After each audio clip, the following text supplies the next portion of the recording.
Y'all kept going in the swamp, and this is eyes of paranoia continued to creep up onto him, and he eventually, you guys eventually had to take a rest, and Kevis rolled poorly on a dexterity check and fell into the water and triggered this underwater snake creature to begin pulling him down into the depths, trying to expunge the life from him.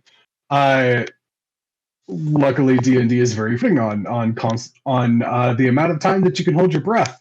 Yeah. Because you guys took a while to figure out where he was. And then you did get him out of the water. The snake creature woke up, or like came out and used hit and run tactics to harass you consistently, as well as some illusion-based magic to keep you all stunned and occupied. And after a while of playing whack-a-mole, and you guys eventually took it out. Kevis with a very well-placed Zephyr Strike arrow took it out and blew it out of the water and flung its limp body against a tree, which it rapidly decayed, leaving only the bones behind. Afterwards, you guys started grilling each other and trying to figure out who is who and what is what and what are you guys doing. And that's where we left off. All right, cool. So you guys are recovering from a battle and just having a conversation that we stopped partway through. We should think about resting and picking up this conversation in the whatever morning is. Not opposed. If you guys are like, as long as you guys aren't like walking around and stuff, you guys can like be free and have conversations as part of your rest. Oh. I mean, if you're trying to talk for like the full 8 hours, that's a little bit different. But if you're like sitting down and chilling out while talking, that is still a very valid form of rest. Yeah, I don't think this is an 8-hour conversation. Yeah, I don't think. I mean, I'm sure some of us would like to grill some people for 8 hours, but I killed myself like an hour into it. I don't know what you're talking about. just gonna jump off that tree again. Let me go find that snake body. Just put my head in there and just like. Yeah, there we go. Yeah, that's what we're talking about. Get eaten by a dead snake. Hey, only happened once. Oh, it needs to happen. So far. At least me and Eli say we can be eaten by it. At least the snake was alive. Right? This one had arms and shit, too. Whatever. And a long tail. Really long tail. Yo, you know, at least I'm not the person who, like, fell out of a tree, okay? Yeah, aren't you supposed to be some kind of, like survivalist in Wood nature? elf or something? Yeah! Aren't you a wood elf? Aren't they, like, trees your specialty or something?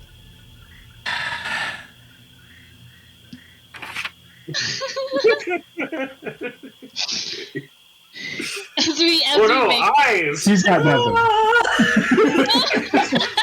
I see eyes down there. There's more eyes. I'm pushing one of you. Who just decides to go swimming in the middle of their watch? I mean, come on. I mean, you could definitely push Eli. So, let me understand as well. There is a raft directly underneath us. And you are watching. Not anymore. I know this. You are watching for things that are supposed to be happening around us, and somehow that thing just floats off, and you have no fucking idea that it happened? What were you looking at? Eyes, obviously. The murky water that I was drugged down into. So no, I'm sorry. I lost the raft when I was currently being drowned. All right, so how you and I? So whenever this water gets high, like it is right now, we're stuck in trees. That's it. Unless you want to swim again. Do you want to swim? No, I'm good. Where we have to go? I am perfectly fine. To be fair, also we have 2 people that can fly. I'm not counting Oh. Pinky because she can't carry anybody. Yeah. You're right. And knowing her, she's probably not going to fly. She's going to sit on one of her shoulders, and I'm going to look at Pinky. If you do that, I will shove you off. That's mean. It also is mean is the fact that one of your party members has disappeared, and we're sitting here wondering where the stupid raft has gone. Okay, thought you yes, took so it. You took the You thought raft. okay, right? Like Yeah. it was a legitimate process. wanna The raft know- was It was gone. You were gone. Very logical process. Why would I have taken the can't- raft? Because you can't fly. You got scared and wanted out of the Feywild. You know, you kind of pussied out and fucking said, Okay, hold on. You're finding a way I've out. been in here for most of my life, and I'm going to walk right up to Eli. Yeah, I mean, I'm just saying that, like, you know, you would have gotten, like, oh, my horns are going bigger, I gotta go, you know, or something stupid. I don't know. Yeah, we didn't know. We don't know what you. We don't question where you go. I don't know your life. Also, do you know how to get out of here? That's another question that, like, we haven't even, like, considered. How the hell do we get out of the Feywild now that we're in, whenever we're done doing what we're doing? That's a whole other issue that I guarantee maybe people I know, maybe people Pinky know might be able to help.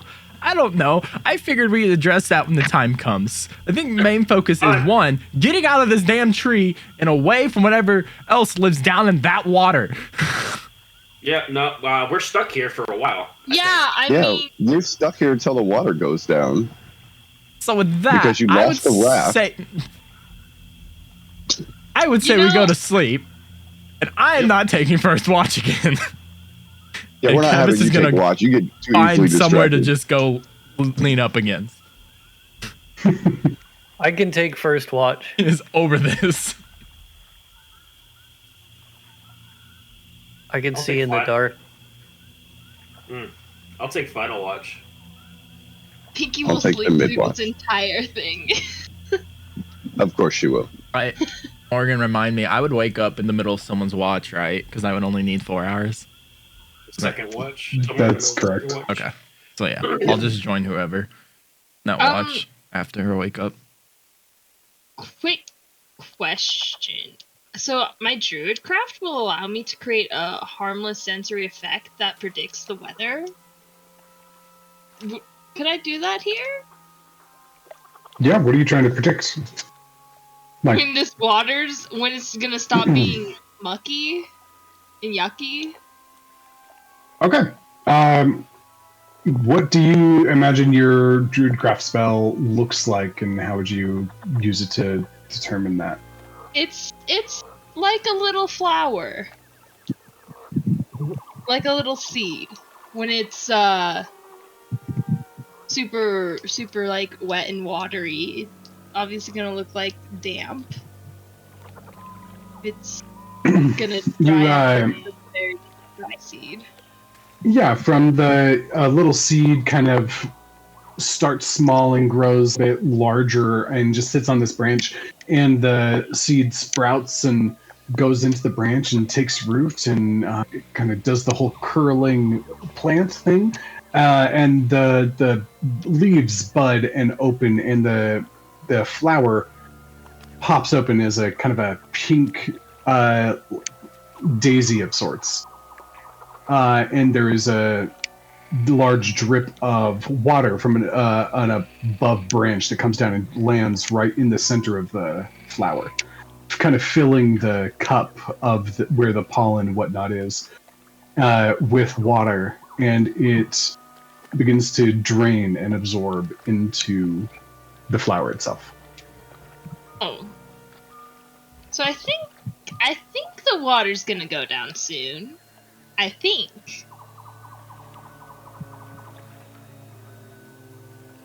Whoever stays on watch, just pay attention. We don't want to maybe oversleep our window of opportunity to get the heck out of this tree. So, Moose, you're taking first watch, right? Yep. Okay.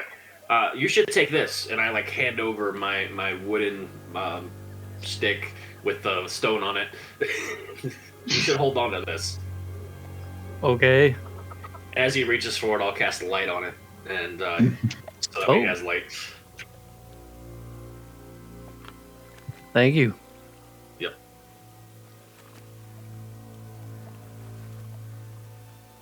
Okay. Are you guys all taking a rest, or are you going to continue your conversation?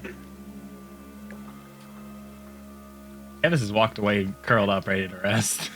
After being literally grilled by everyone in the party when his idea was to grill everybody else. Okay, we're just grilling you on your poor choices, your poor decision making.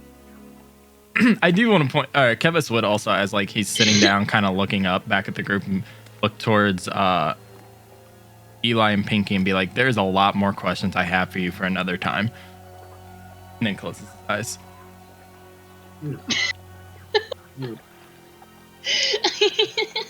Okay. All right.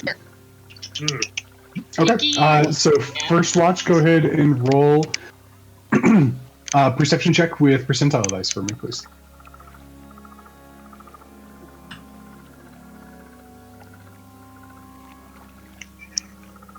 There, Gizmo. Put the one at me. We're doing great. Not to a good start. Okay, perception. Percentile coming. 38. 38. Okay. As you're looking out, you feel pretty confident that you've seen what's out there to see. You know, there's mist and trees and moss and There's these not little much to see. fireflies. Little fireflies, those are entertaining. Spend most of Go your back to time this- watching them fly. I think I'd go back to the stars at some point. Maybe the fireflies would lead me back up to the stars. I had a good time checking out the constellations earlier. Yeah. And you do feel like, you know, these are different stars. You don't know these shapes. These are new. But nothing seems to come in and bother your watch, and it passes smoothly. All right, who's up next? After I am 4 up hours next. pass, I would nudge Kevis. Get up. And I would hand him the stick. And I mark long rest, Morgan. Yes, you can. Eli, how long does your light spell last? That is a great fucking question. Feel like it's probably an hour. Hour. Isn't it 8? I think it's a long time. Man. The spell ends if you cast it again or dismiss it as an action. Indefinitely? And definitely until I cancel it, or Yeah, that's what it said. Wow. Jeez. Oh, So I'm No, gonna keep- duration 1 hour. Oh, I didn't see I don't see the duration on it. It's in the top text, like kind of the more bullet points rather than the paragraph text. I have It's to go in the into. fine print. It's I in would the have to go into fine. here. Yeah, it's right here. Okay, I see. Mhm. Yeah, oh, it would be out. Here, take this stick. I hand him the stick with the stone anyways. Thanks, Moose. I go curl up and go to bed. Okay, Kevis, go ahead and give me a perception check and your percentile. 26. 20 what? 25. Don't make it another snake, Morgan. You see the eyes. They're back. You muted. I said it's fine. I'm just going to kill you with an iguana this time. Okay. Not a snake. Nope. As you are looking around, your paranoia is kicking into high gear. And every little thing, you spend your approximate 2-hour watch Your eyes never stop moving, just darting around every firefly, every shift in the smoke, every rustle in a leaf or ripple in the water, especially the ripples in the water. Your eyes are tracking them. Even the ripple in the air from Moose's snoring. You are aware of it all. And very distantly, you see a light in between a couple of trees. And it is... The snake's eyes were kind of greenish yellow to them. This color is almost a silvery white. Is it And moving? you see it. Go ahead. You see it moving, kind of through the water and through the trees, kind of in a motion of like walking, like not coming towards you, but just like continuing to move across the horizon where it is. It's small compared to the horizon.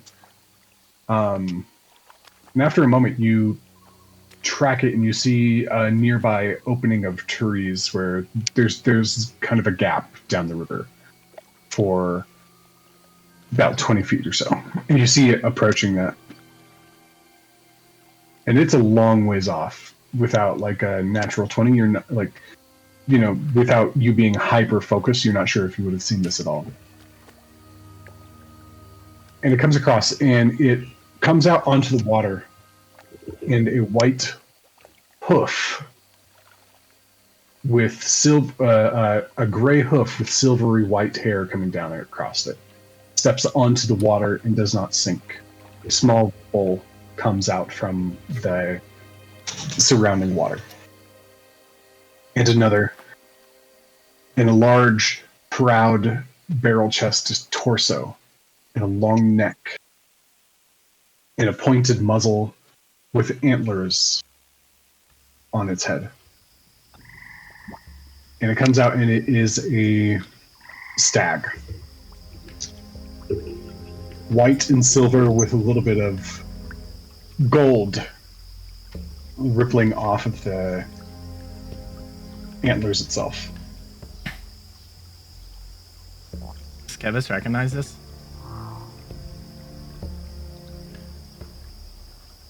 You recognize the feeling of it. My gosh. And you see it, and it looks directly towards you. And you can see its cool, kind of gray-blue, calm eyes. And you blink and open it, and they're gone.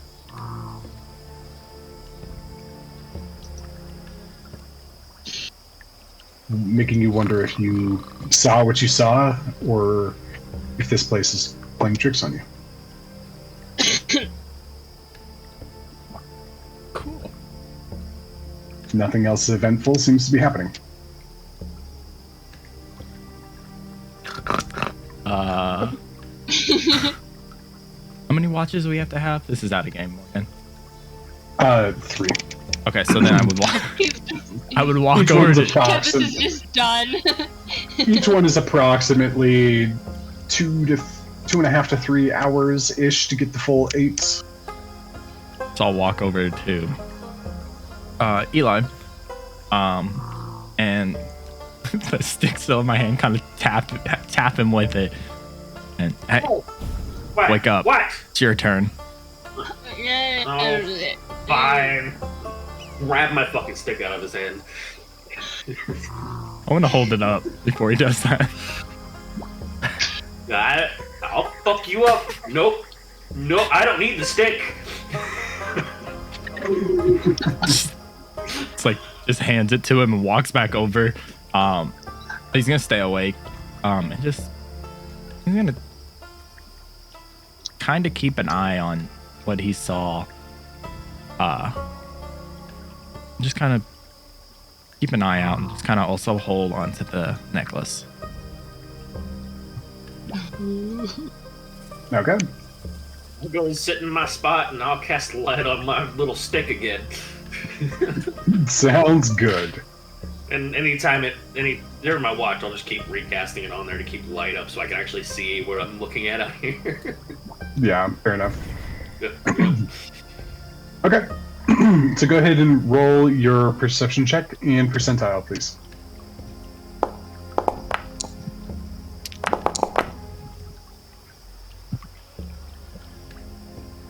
Okay. And Eli, for you, the place is calm, quiet, kind of dark, kind of stinky. Feels kind of nice. Yeah. I don't know what you're so afraid about, Kev. This place is nice. Why don't you take a swim in the water then? Do you want me to? No. I will. No. No. No. I could jump.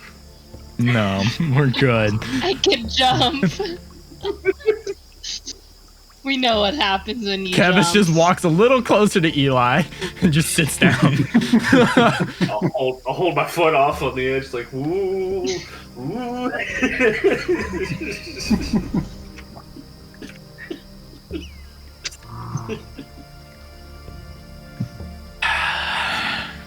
Shit. At this point, it should be daybreak by now, right? Yeah, just about. You know, you guys were traveling through the night, and you got to the tree, had your battle, kind of in the middle of the night, maybe, you know, a little bit beyond midnight. So yeah, as your rest wakes up, it's pretty much morning time. The sunlight. About time. What is the status of our water? And as you have been going through your watches, the water does seem to be steadily receding, and now it is back down to sticky muck.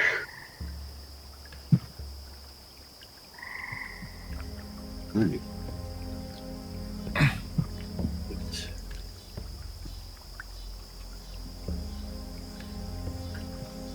Yep, and everybody is welcome to take a long rest. Yep, all the holes in my body are gone. That's nice. I get. You're still very stiff, especially in your shoulder where you were bit. Yeah, but you have full faculty, and functionally and like mentally, like the way that I interpret HP is not that like you can literally get shot more times or whatever it is. It's not literally you have like a larger health pool. It's that you have additional skills to use. You have greater mental toughness to push through pain. You have more ability to weave yourself out of damage, like out of a damaging scenario that would be catastrophic. It's just like you're better at surviving overall. That's my interpretation of HP. So yeah, your HP is back, which means you have mostly like full function of your body again. But it does not mean that you are necessarily fully recovered from everything that's happened. Yeah, that would make sense. I mean, I figured my pain tolerance would go up after a thing that was probably the size of me goes into me. I can imagine. Basically. Or the trauma of being choked down underwater by a snake. Yeah, you guys are that rough. Right, it was rough for y'all. Can't relate. Yeah, can't Yeah, you relate. can. Yeah, you got eaten by a dead one. Wait, yeah, I can. Just ever so slightly. Yep. We don't talk about that though. You talk about proof. No. Morgan, Don't start that. My the- kids are obsessed because like the new Disney movie that like went straight to Disney Plus and they watch it all the time. Oh, Yeah, mine too. That's why it's stuck in my head. I've been literally singing it all morning. Yeah. I feel you. So we're all awake now? Morgan, when people start waking You're all up, can I look for that stag again? Yeah, roll me a perception check. Oh, she's looking for those eyes again. Oh, I don't see shit. Hey, get those out of the way. This time, you look out for it, wondering what was out there, and you look around, and one of the first things you do is you turn to the side, and there's a snake hanging off of the tree branch next to you. Just like, seems like some sort of like harmless snake, but it freaks you out. Like, ah! You know, it drops down and lands in the water and starts swimming away. Just walks away. You don't say anything. Moose would have laughed at him when he woke up and saw that. Yeah. So does Rise. Oh yeah, Pinky definitely gets a good chuckle in there. I feel like all three of us are always laughing at it. So did you all have a good sleep? I mean, This did was you not fantastic. have a Thank you good for asking. sleep? I had a great sleep. Yeah. I feel 100 times better as he gets away from the water even more. Man, do we have a plan to like continue? This hill is obviously, we said it was moving, right? Like it's gone at this point. What do we do now? I mean, do we even need to go to the hill anymore? Oh wait, yeah, we do. We still got him. still. Okay. Yeah, we do. Yes, I am still here. Yeah, that's I right. mean, Thank you know what? very much in I- advance. Let me try finagling that lock one more time. Pinky. Go ahead and Pinky. It's a magical lock. You're. No, just let her. And walk over to Eli. Just let her. So let me try. Okay, roll your Thieves' Tools check. Is it? Oh my gosh. Since you're proficient and you have the tool, it is whatever you roll plus your proficiency modifier plus your dex modifier in this case. Can I fuck with her So it's lockpicks just with my- Maychain so by it's chance? it's just my sleight of hand, pretty much. Yeah, it's basically your sleight of hand. I'll just roll sleight of hand. Okay, 25. I'll You think- get in there. You're feeling confident. You remember what it felt like last time. And it is the damnedest thing. It's like two magnets repelling each other. You can't even get your lockpick to go up and touch the tumblers inside. Dang it! You know, I'm like normally really good at this thing. This is something else. Kevin Seinwald, thought you're supposed to be really True good at magic that. locks. Just walk away. Walk away. She's just wasting her lockpick tools at this point. I mean, I don't know why we're doing that.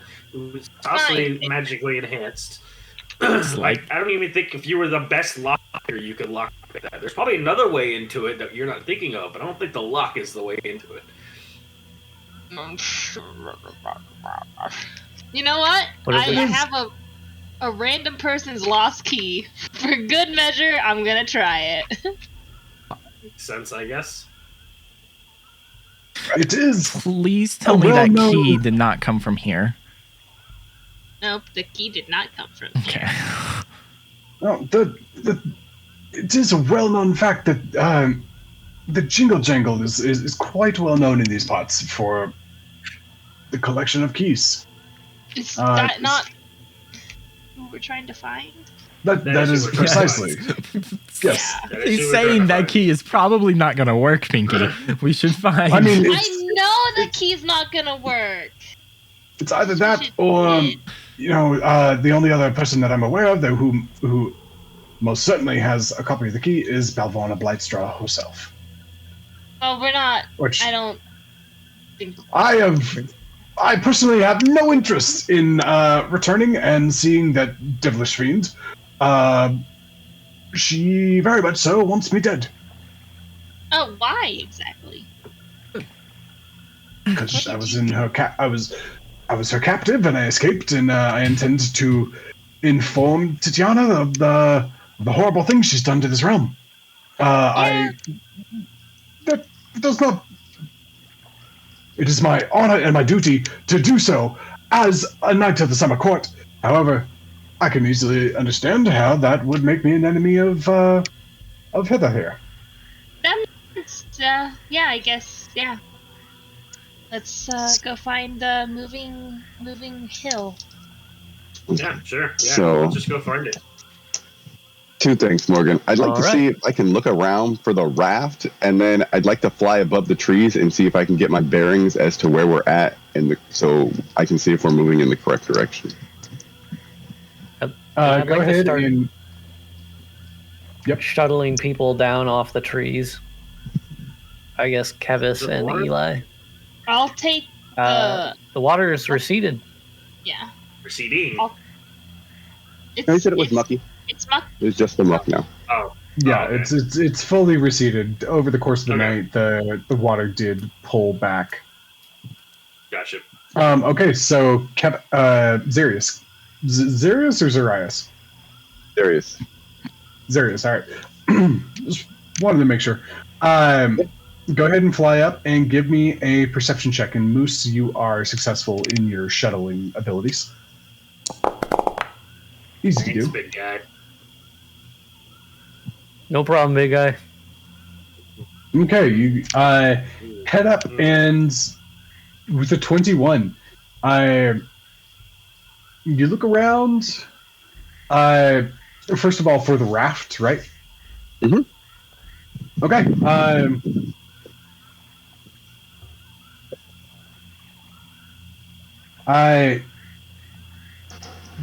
But that's a pretty great roll. So, down river a ways, where you're at on the tree, the river and the swamp water kind of goes off to the left and to the right of it. And you see on the left, you do see the raft. It is several hundred feet off, and you can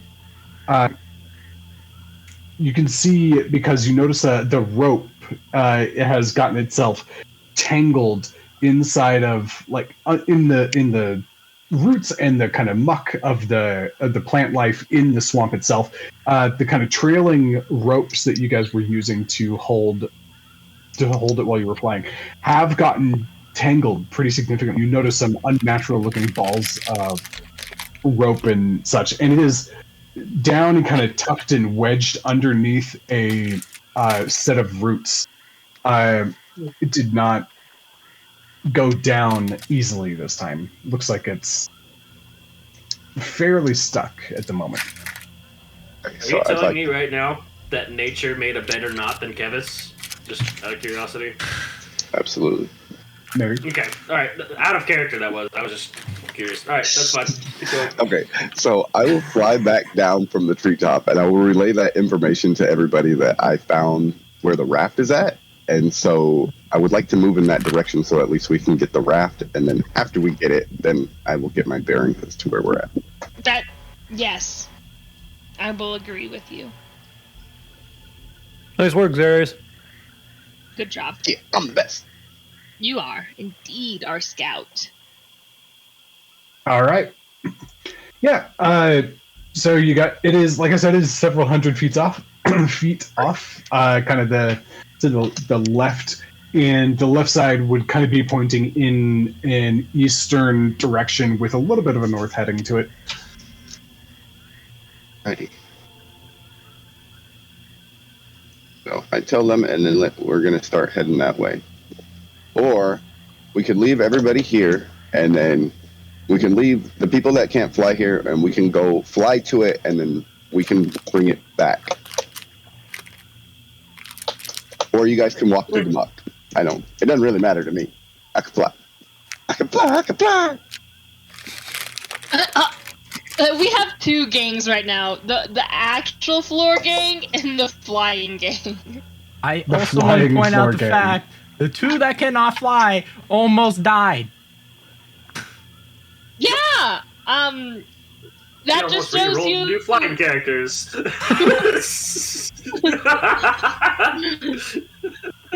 No more flying.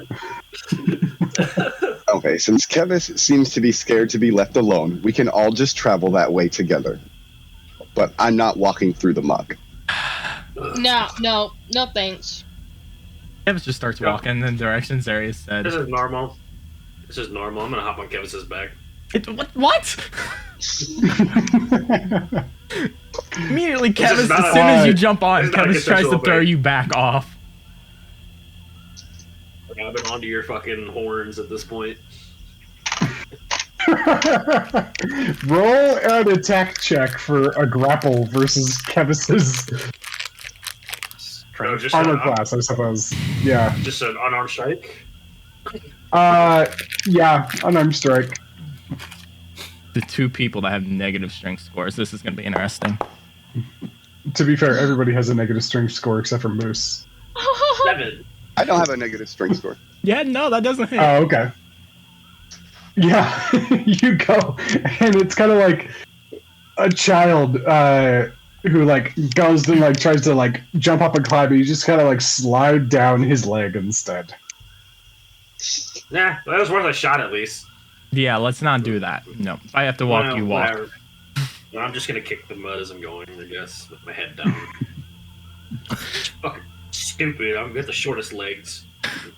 I mean, Pinky's legs are shorter than yours. She doesn't use them. Oh, that's true. She skips leg day every day. You gotta imagine she fires these crossbow bolts or whatever, her bow and arrow every day. So you gotta imagine that she's ripped up top, right? And Yeah, nothing, I never nothing went down arm day, but leg day. Super, My upper body is super ripped. chickeny. Got like deltoids with like all these ripples in them, and then just like you can't even see the calf muscle.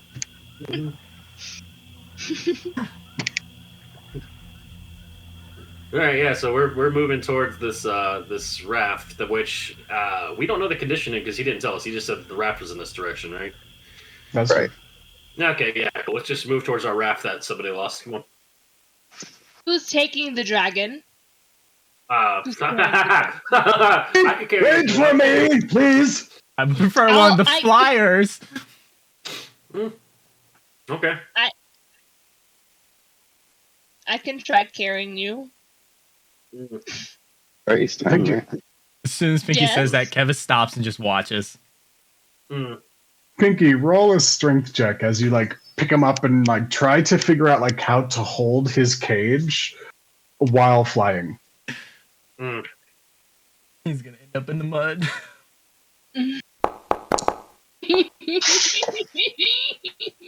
6. All right, you pick him up, you start flying. You're like, okay, I got this, and then like just the natural weaving and whatnot. Just the bob. Your grip strength is not strong enough, and he begins to slip out of your fingers like one at a time. Oopsie. And he does fall. Oh, I will. perhaps someone other than the tiny pink one can carry my large cage. Please. I will swoop down and grab his cage with my talons out of the mug. Wonderful. Thank you, my good sir. And that's why they call him that. That's right. What? The They call him swooping. what? The swooping. Ah, yes, quite. Certainly. I thought you Is that meant an a bird. official title? Yes. It was given to me.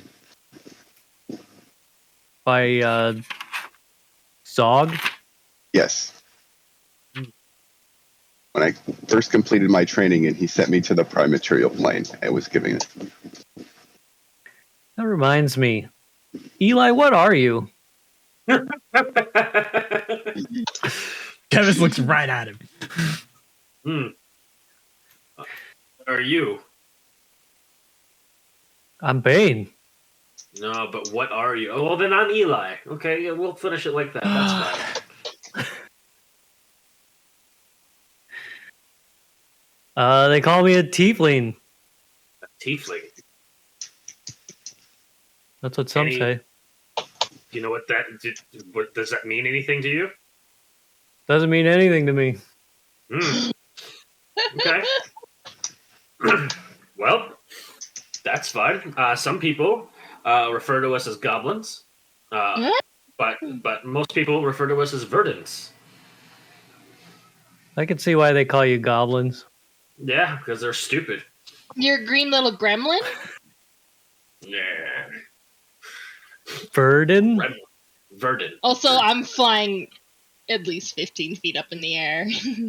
Oh, he's screaming down at us. Yep, so you're a green gremlin! Nah. That's if that's all you got for me, that's what we are called. And you're like goop people? Are you made of goop? Goop people. He's What are you talking about your made blood. of? Talking of my blood? My blood is made of blood. What do you mean? What is my blood made of? Your blood doesn't look like my blood. That's fine. a Like my lie! blood. That's a lie! We all saw it! Okay. I mean, it's still blood. It's still what makes me living. Just because it looks different. There's a reason it's different. There's a reason you probably shouldn't drink it. Will it make me live longer? Oh no. No, probably not. It would probably, it might have slight beneficial effects, but most likely you'll start hearing voices. Do you hear voices? Yeah, sometimes. I talk to the voices. Does all your people bleed like you? Yes. It's what connects us. It's what makes us different than goblins. You notice that I don't look exactly like a goblin. I have these cool little spikes turn around in my back. It was like, a little different than a goblin. Are you not a gremlin? Not a gremlin. I'm gonna look up at Pinky and say, instead of yelling, why don't you just fly down here? Because I can see your mouth moving just fine from where I am. Anyways. Yeah, I wouldn't recommend the drinking of my blood. It seems A, weird and like a way to contract diseases, but B, I would be more worried about your mental health, and it would only be temporary. I'm sure as soon as the rest of your blood cells kill it off, you wouldn't be benefiting from it whatsoever after a long period of time. Got it. Don't drink your blood. Lame. Sorry. It does have slight healing properties, but it's not. Probably doesn't benefit you. I don't know. Nobody's drank my blood before, so if you want to try, go for it, I guess. Well, maybe next time you get stabbed. Just don't stab me. No. Fair enough. All right, let us continue on. We're still we're still flying and walking as we're talking, correct? Yeah, you are. It's at a slow pace because you're having to dodge puddles that are left over from the high water, and you're just kind of slogging through the muck. Yeah, so it takes a while, and Zarius, this is not your favorite type of speed. Infuriatingly slow. They can't help it, Zaris. Just gonna ignore the flyers and walk up to Eli. So where exactly are you from then? I am. I'm not too far from Baldur's Gate. Is where I'm from. Have us know where that is. Yeah. Yeah, it's a very famous.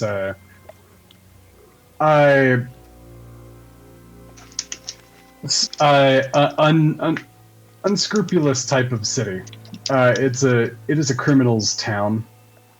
Lots of shady deals and whatnot. It is down the coast a ways from Candlekeep, where you guys all met up for the carnival. But yes, Baldur's Gate it's a little bit like the Gotham City of this portion of the Forgotten Realms. We do business down there.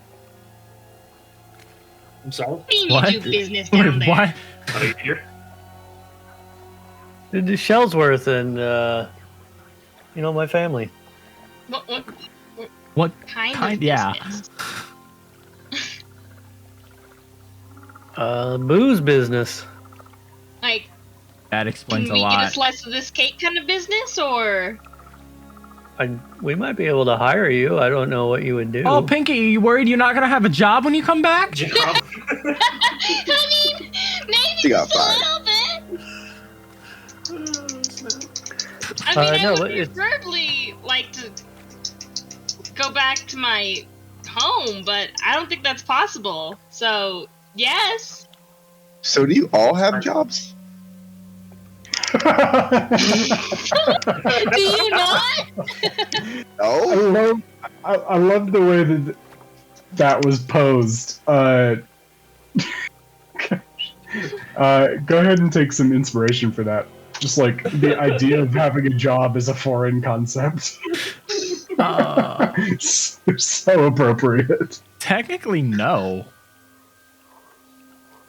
I mean, I don't consider what I do a job. No. Kind Okay. of on the same page there. You guys, okay. I wander around the countryside. I don't need to work. I'm a bird. You're a bumpkin. That's what you are. I serve. I don't have a job. I do serve. I serve my temple. I serve a god. But that's about all I do. I don't really have a. I don't have a job. Who's this god that you serve? Hmm. Who do you serve? Who's the god? Don't, Get right don't into give those me that creepy questions. laugh. it would be the one who created us. That's not very specific. That created Because you. I don't think we were created by Me. the same people. Nope. Don't think so either.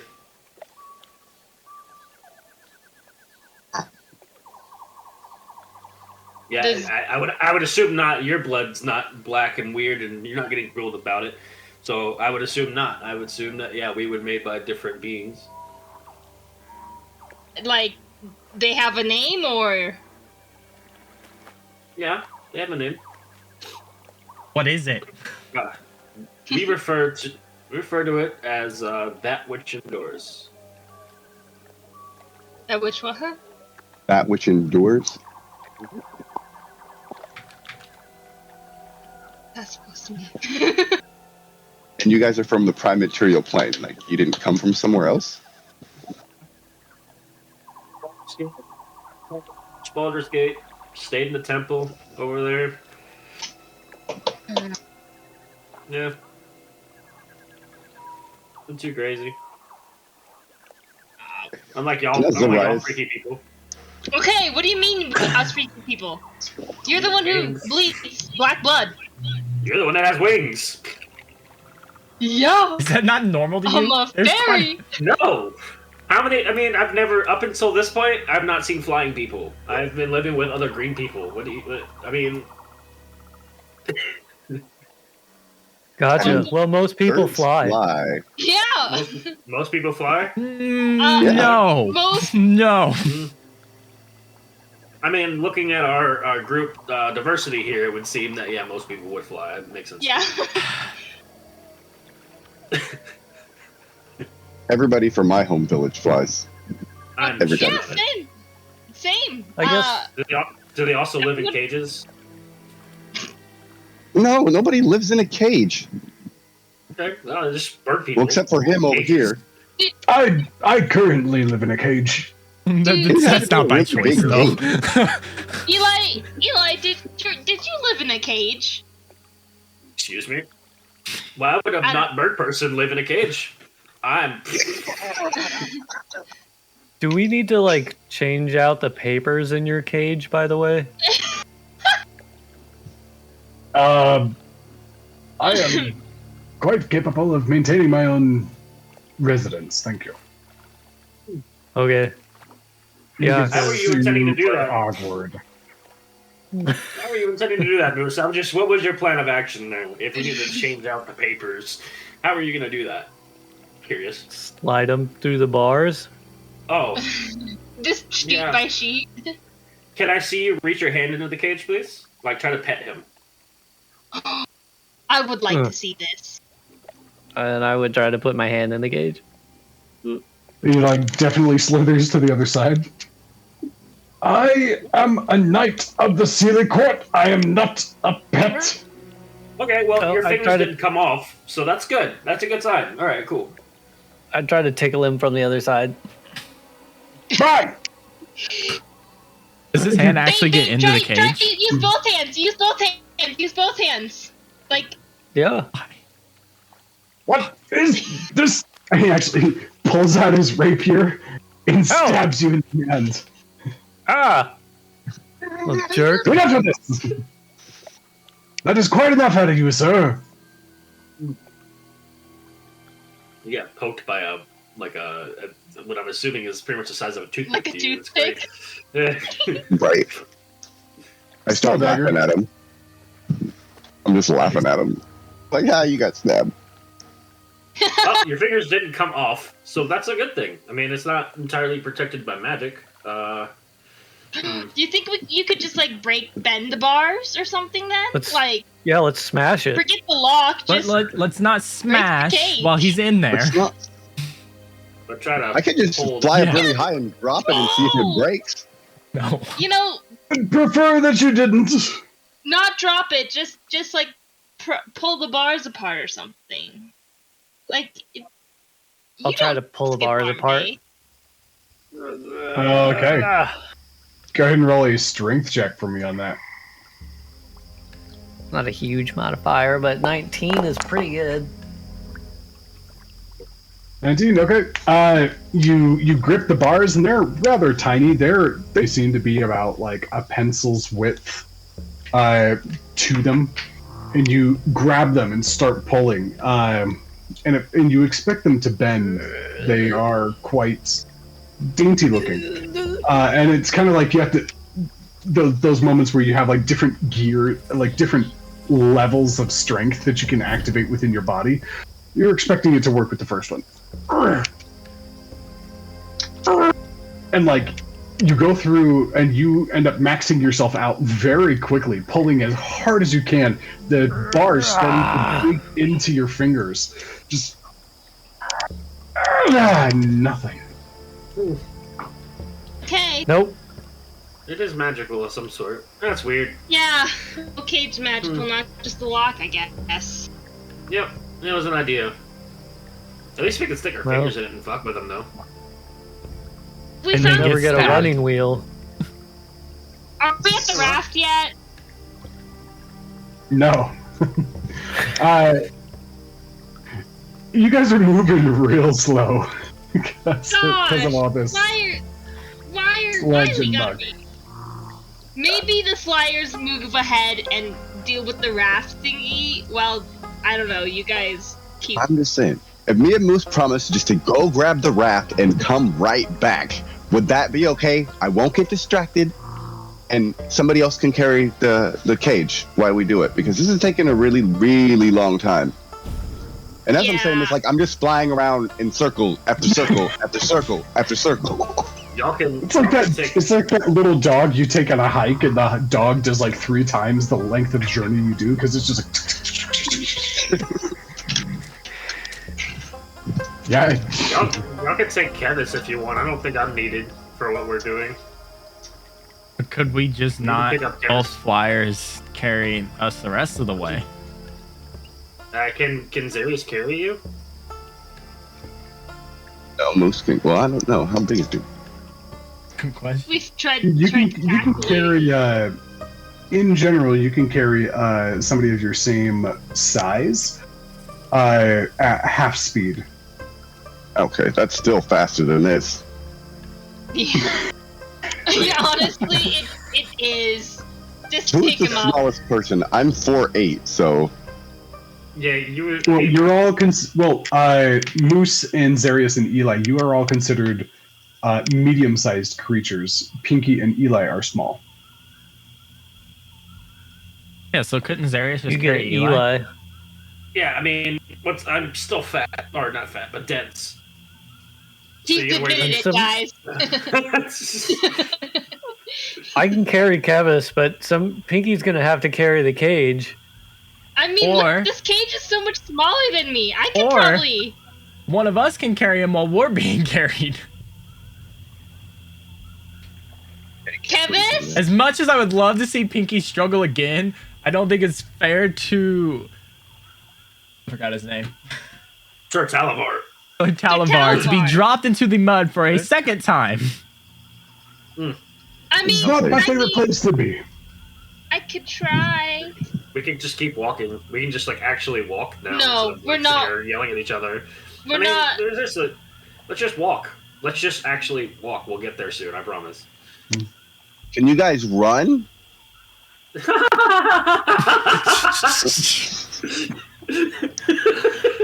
Yeah, I mean, yeah, I can run. And I was sort of like stammering in place. Like I don't know. It's almost like he's making a mud Take up angel your- with his feet. Just. I mean, you guys are able to I'll find some. say this. You guys are able to find some portions of like solid ground and things that are not quite so mucky. This area seems to be a little further away from the well that was spraying into the air. So it's not quite as soggy and dampened as now. As you kind of reach this clearing, you can see a little ways off. You can see the raft, as Zarius points it out. It's essentially over here, and the rope is tangled in the trees here, stretching out over there, kind of tucked underneath a couple more roots in between some like broken logs, things like that. We're almost Let's just there, get the guys. raft. Yeah, let's go get the raft. So we can see the raft in front of us, right? Like those of us that are walking. Yeah, you guys, as Zarius points it out, you guys are all able to see it as you move by, I mean, and you begin to hear a few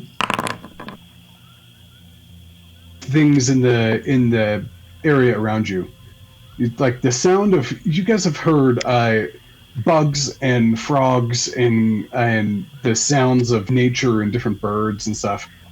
In this place, as you kind of get up, as you start crossing across near some of this water, you start to hear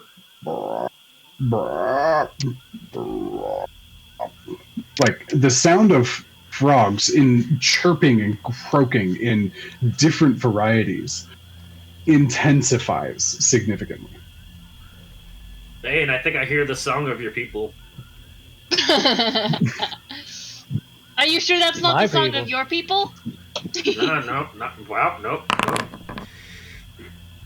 Ooh, frogs! I am very hungry. We're not gonna eat the frogs here. I How much? And How much? Why do you not? want? Pinky, as you say that, A lot. you're Behind you're flying high into the trees or past the trees, and you hear a couple of large croaks next to you, and you turn, and there are 4 glassy eyes connected to 2 very like sad looking amphibian faces. oh And they look at you, and you instinctually kind of back up away from them. And you hear, disengage. and there's another. As you're flying around with your bug wings, and your Of course. and your pink dust, you back up from the 2 potential frogs in this tree over here, getting closer to this one, and you hear a like something large leaps out of the tree off of a branch, and a large mouth. You turn around as a frog that's about this large, which is bigger than you, comes down and goes for an attack. trying to get the tasty bug that just flew into its path. Are you serious? I was wondering how Pinky would be around this.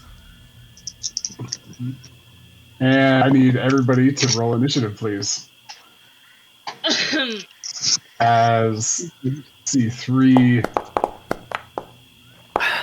frogs. Ooh. Ooh. Get him out of the way. Get Pinky's gone.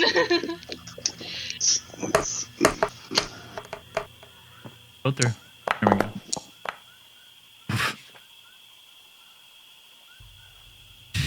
Okay. Okay, Pinky. Essentially, they do get a surprise attack round. Because Nebula's like really looking around them. Kevis, you are not surprised because you have the alert feed, right? No, he does not have the alert feed. He should have the alert feed. That's how no. paranoid he is. Yeah. Never mind. He did. So.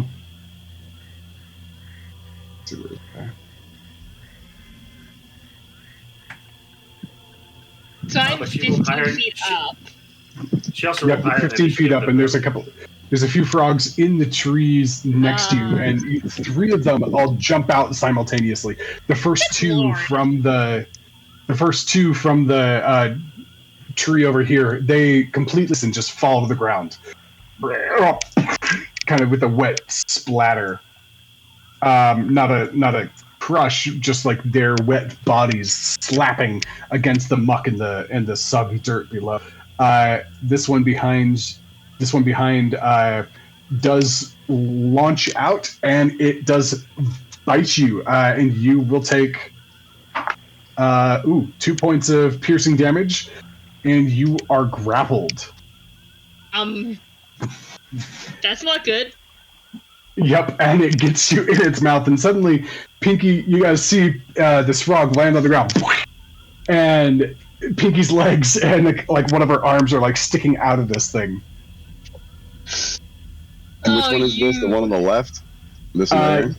Yep, this guy right here. All right.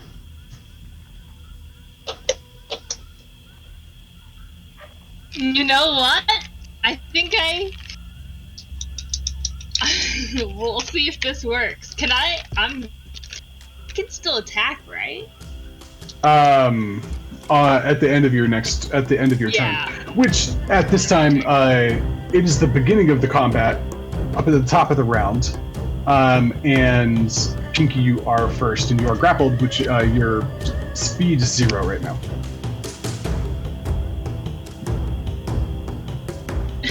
We're going down. Okay, I can attack, correct? Is it at disadvantage? Technically, well, yes, just because of the nature of this. Oh yeah, you are also. Yes, it is at disadvantage because you were grappled and restrained. Restrained is what provides the disadvantage. You know what? I'm gonna try this. I'm gonna druidcraft the most horrendous smell this frog has ever smelled. Okay. Go ahead and okay. So I'm hoping this thing's gonna be like, this thing is actually disgusting, not food. Okay. Roll a nature check for me to basically like running through the mental catalog of bad smelling plants that you have in your mind. Even just like poisonous smelling plants. Sure.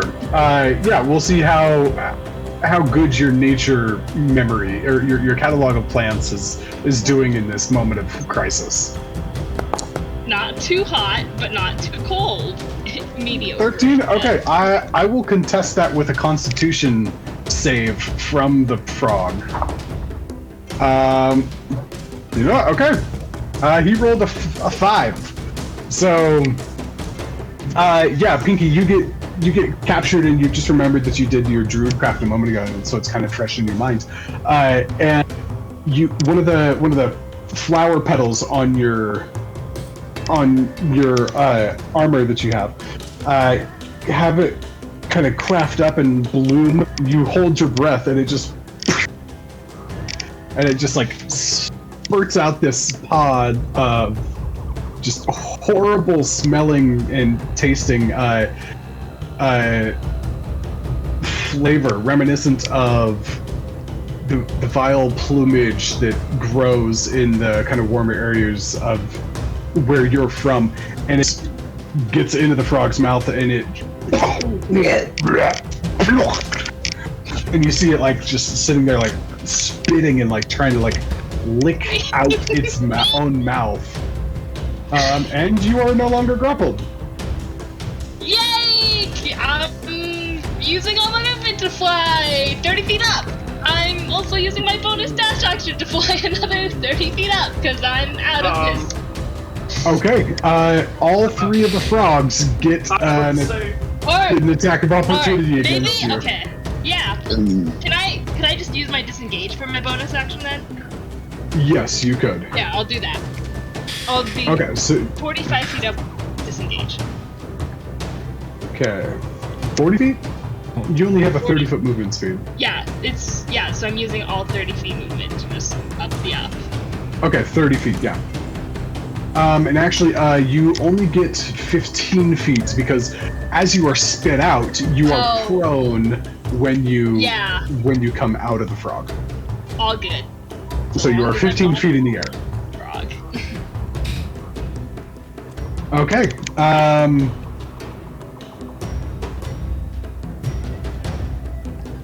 Okay, so the frog is.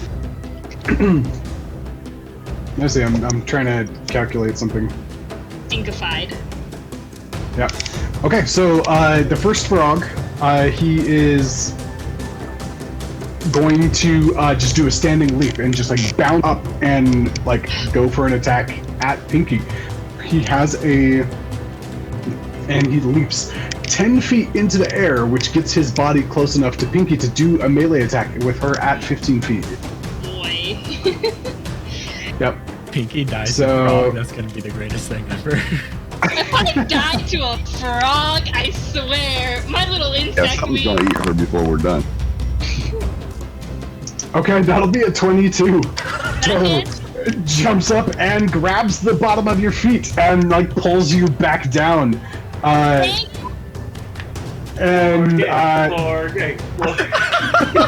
And once again, you are grappled, and you take 7 points of piercing damage.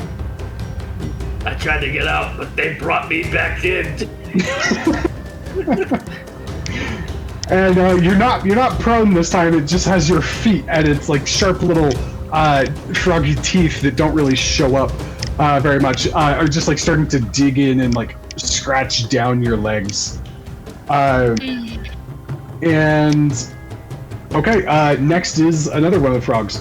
The one that jumped at you before or had you before. He kind of shakes himself and turns his way to you and goes to like bite you out of the other frog's mouth, competing for the same food source. Oh yeah. Okay, that'll be a 9 to hit. So he like comes over and the other one sees it coming and just like, kind of turns and like shoves him in the like gives him his butt like two dogs when they're like trying to fight over the same toy.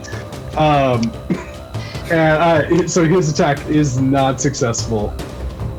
But the cacophony of croaks and frogs does escalate. The sounds of these frogs like jumping around it and doing all this stuff. You hear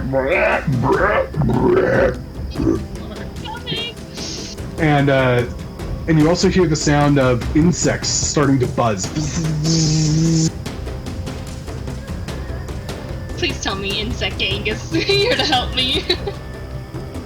And you begin to see more and more creatures appearing nearby. You see bright red glowing bugs start emanating light in about a 10-foot radius or so. And Oh my several goodness. more things Oh. joining the fray. Several more. Okay. All right, this one just does a large leap and lands 20 feet away, and then gets to come a little bit closer. He like jumps into the water. You have another one that comes out of the water and jumps onto dry land, and then hops another 10 feet. And then we've got one of these large beetles comes buzzing out of the trees and comes up and looks at Zarius and goes for an attack on you. Just this kind of glowing thing comes closer, and you see insect mandibles just coming out and like chomping near you.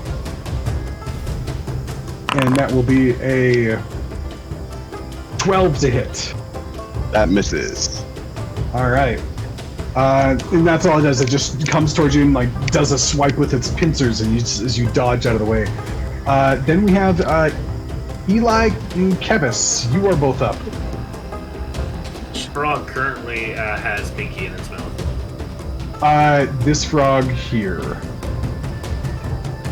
Sorry, I I'll would like- reposition Pinky appropriately. Oops. Gotcha. Yeah, there. That looks nice.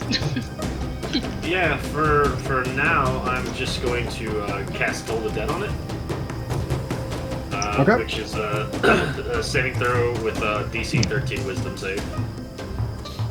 Wisdom save. Frogs are very wise, you know. Has it taken damage yet? It has. It took a little bit of damage when it jumped out of the tree. It was a long fall. I got you.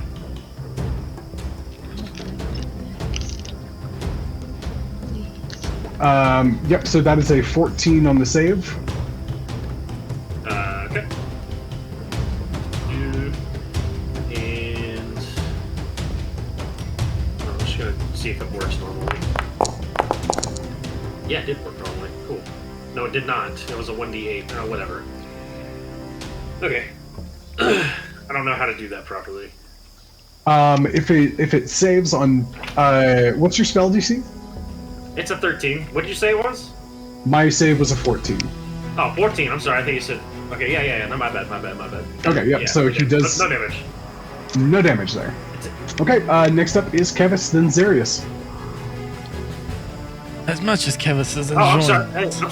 Hey, I'm sorry. Well, hold on. I would also like to move 15 feet forward. Sure. Yeah. I don't know how to get back.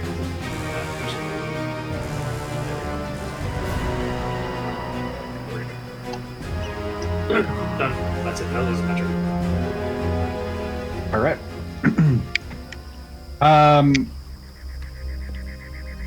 Kevis, you are up next. Can I get under here? Or is this whole tree blocking? No, you're fine to get under that Okay. space. That's the branches above you.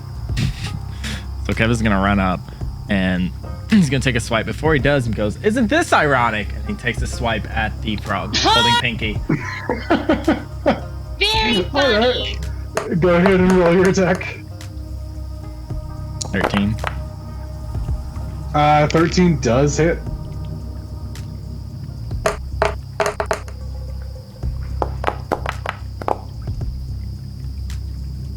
Okay, favorite Oh, foe. no. So It should just be 10. I don't know why favorite foe rolled with that. okay, gotcha. Okay, you slash it deep, and one of its back legs becomes lame, and it looks real hurt. Okay, bonus action, another hit. Okay, go ahead and strike.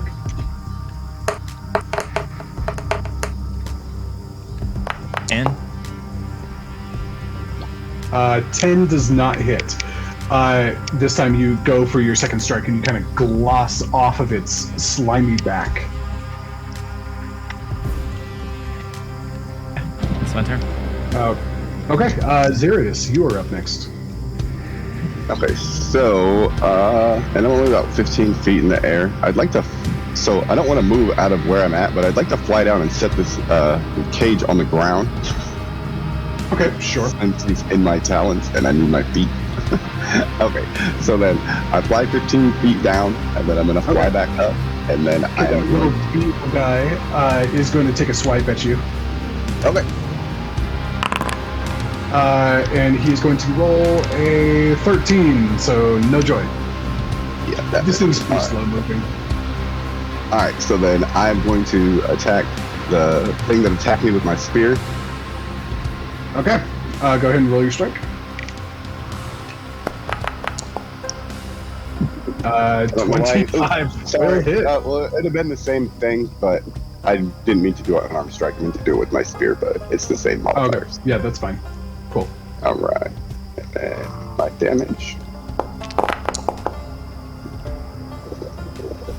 Okay. 6 points of damage. You come up and just like do a swipe upward, and you just cleanly bisect the bug. Just, and it falls to the ground in a couple of heaps. It is dead. Awesome. And then I would like to turn to the frog and make an unarmed strike. That's my bonus action. Okay. So you drop down, you went back up. Yeah, you've got the fly speed for that, so you can come. So you jump up. Since you did that, so you went down and dropped off the cage and then launched back up into the air. The frog guy next to you, he would get an attack of opportunity. Okay. As you leave his space. No worries. And that'll be for a 16 to hit, so it doesn't really matter. Also missed Okay. So then you go up and you slash that guy, turn your spear around, and come down for a plunging attack onto the frog. Go ahead and roll your strike.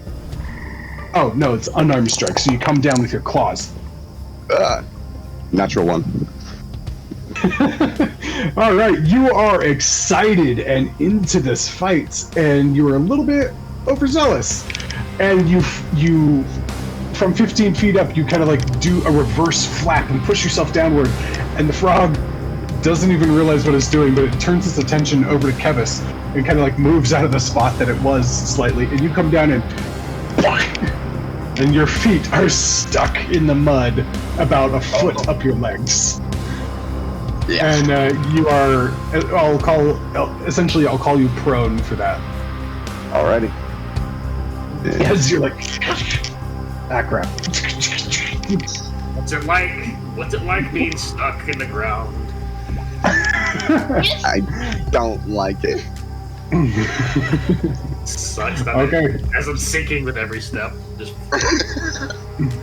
Another frog, starts making its way over. Another beetle as well.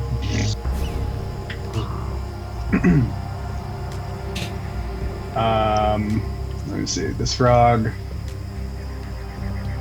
comes over here, jump, and does a jump over here, and then kind of does a smaller jump and gets over here by Kevis. He's going to make an attack against Kevis there. Dude, I just want to point out this is a really good thing for like the bug zapper that we had. Oh, I know, right? It's been great. Yeah. Oh yeah, Oh boy. When you have a cleric and a sorcerer in the same group, and I send about 30 different spiders at you, but they're all fairly weak. It created a bug zapper with Wall of Fire and Spirit Guardians. It's just there was like a 20-foot wall of my bugs touched it and they died. Like I had no chance. Yeah, it was great. Yep. That is a 7 to hit. This frog is not. These frogs are not very scary. How big are these frogs compared to like the Kevis? They're approximately like beach ball size. So Okay. compared to Kevis, they're large frogs, but they are still smaller than you. Compared to Eli and Pinky, they are quite big. He's like 2 feet tall. It's like half of my body. Still bigger than you. Yep. This is the tooth. My goodness. Big frog. Big enough to eat you, apparently. Yeah. This one's gonna jump over here and comes over and does a bite at Eli, and that will be a 19 to hit. Ah, yeah, that hits. All right. Disappointment. I mean, he rolls so high against me, it's ridiculous. I have good luck against high armored foes. So he jumps over and essentially does he just does a dive bomb and like gets his mouth around your body, and his legs are kicking in the air for a second. He kind of like flops back over, and then your legs are kicking in the air, and you are also grappled and restrained. You take 4 points of piercing damage. Even though I'm restrained and grappled, do I still get an opportunity of attack when it leaves my area? No, restrained. Okay.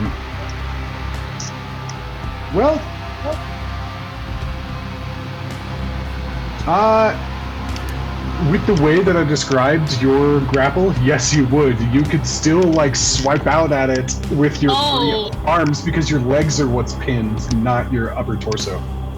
Oh, this frog is.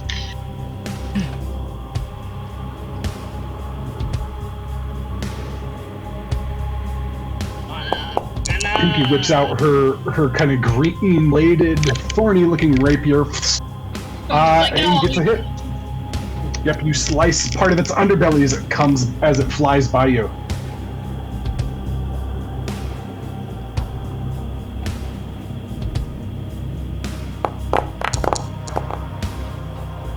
I don't think I have sneak attack, so it's just 11. You do not get sneak attack, but you actually, as you slice it, as it flies overhead, you cut its entire underbelly and all of its organs fall out.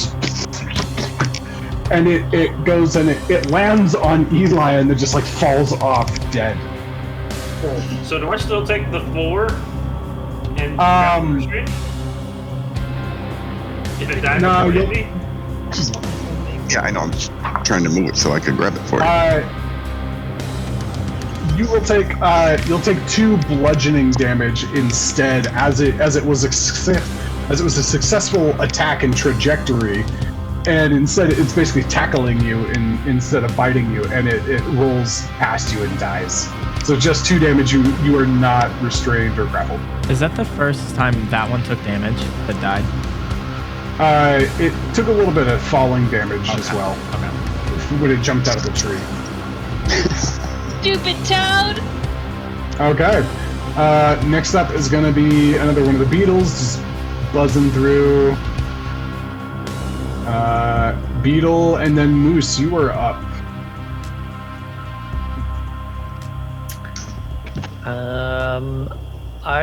After seeing Pinky get pulled out of the air at 15 feet, I'm gonna go up to 20 if I wasn't up about 20. If I was at 30 or something, then I'd come down, but essentially I'd want to be at about 20 feet up. And sure. I'm gonna try to shoot a firebolt at the back end of the frog that currently has Pinky. Okay, See if sounds I can't light its rear on fire. You light it? Okay, flash fire that frog. That is not gonna happen though.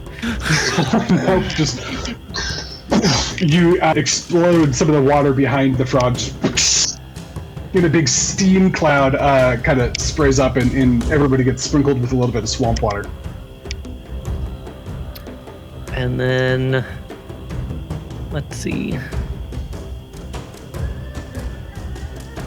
You took like 7 damage or something, didn't you? Yeah, I'll just go ahead and do it. As a bonus action, I'm going to cast a healing word on Pinky. Yep. Okay, sounds good. For 7 healing. That helps a lot. All right. Excellent.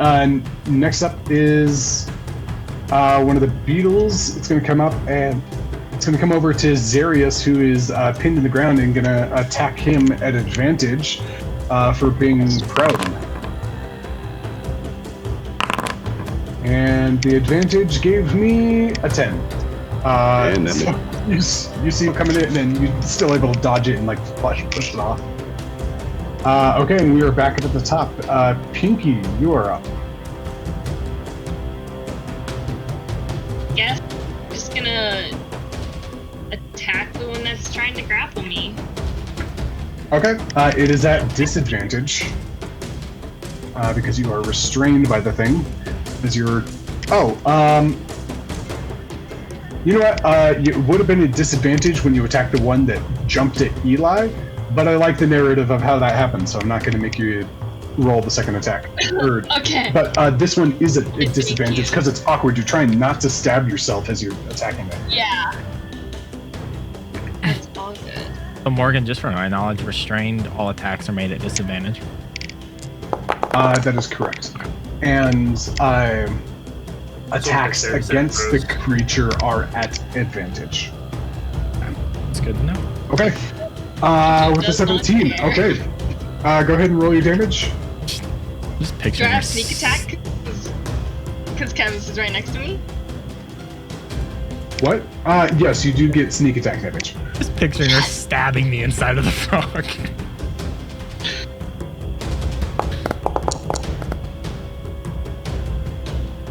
Okay. Oh wait, did you do sneak attack damage last time? No. No, you took it off. 'cause You it was did. 11. What? Yeah. Shoot 11 without it. I had 11 without it.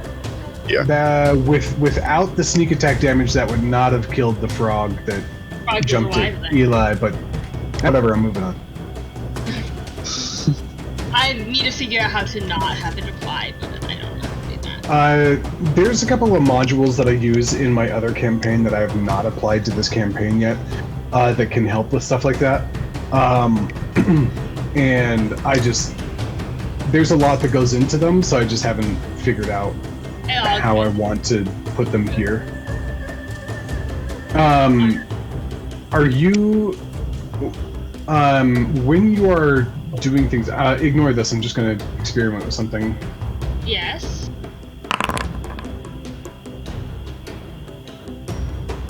I know I have a toggle on in D&D Beyond, the Beyond 20. Okay.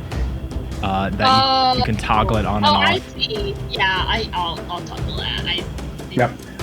Also, so Lily, if you have yourself selected and you go to your inventory, up at the top, it shows you that menu of the different things that you can do. You can do the rapier attack as its own thing, and then sneak attack is its own thing that you can click on as well. Yes. I do see. Okay, cool. Okay, I'll try that next time. All right, so but we will roll with it. So you kind of wait for the timing. You're struggling. You thrust the leafy rapier down into the eye of the frog and just jerk it around a little bit and pull back, and it lands, and you are prone once again as its body falls and spits you out. I'm gonna use my movement to stand up. All right, you stand up. No longer prone. You got half your movement speed left.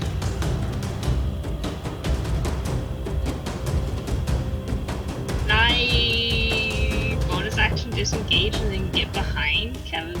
No, I'm probably fine. I'm fine where I am. No, I'm not. Actually, looking at this, I lied. I'm not fine. I'm disengaging and getting behind them. All right. She says she's fine and she's been bit by or eaten by 2 of them. Yeah, Yep. I know, right? Okay. Next up is the giant frog that Zarius tried to hit, and this one is going to go. Let me see. I'll use a dice to determine who he's interested in. He's gonna hop over here and take a bite at Eli. Hey, do I get an attack of opportunity since he moved out of? No, because he Still stayed within your in your Okay, range. oh, right there. I see it. Yep. That is a 6. Super does Yeah, not. that Basically comes over and tries to gum on your armored arm. No joy there. Okay, next up is Giant Frog number 13. Number 13. 1, 2, 3, 4, 5, 6. Alright, he's gonna come over here. He's gonna take a bite at Kevis. And that is just a straight up attack. It doesn't quite have flanking. That'll be an 18 to hit. Yeah. Yep. Hits. All right. So Frog comes over, bites onto the bottom of your leg, dealing 3 piercing damage, and you are grappled and restrained. I think there's a grappled icon. Nope, that's another module that I'm not currently using. Dude, I was looking for that in my session for the longest time. Yeah, at some point I will truly learn how to use all the different modules that are available in Foundry, and I will be a DM god because of it. Until then, nope. Okay, this guy, he's going to take a large leap over here. Nah, he's a dumb frog. He doesn't have tactics. He's going to come over here and go for a bite against Eli. They seem to be interested in the smaller targets.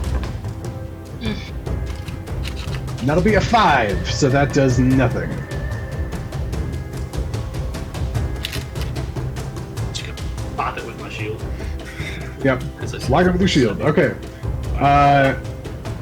This guy over here, he's underneath Moose, and he's going to go for a bite on Pinky, because Pinky's still within his range.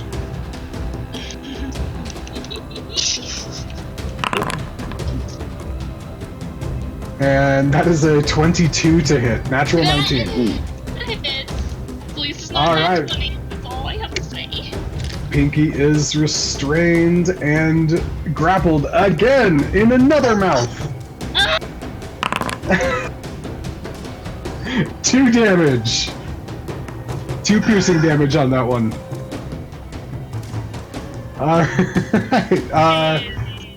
That beetle is dead. It is not his turn. And now we are over to Eli, who is being quickly surrounded by a series of frogs.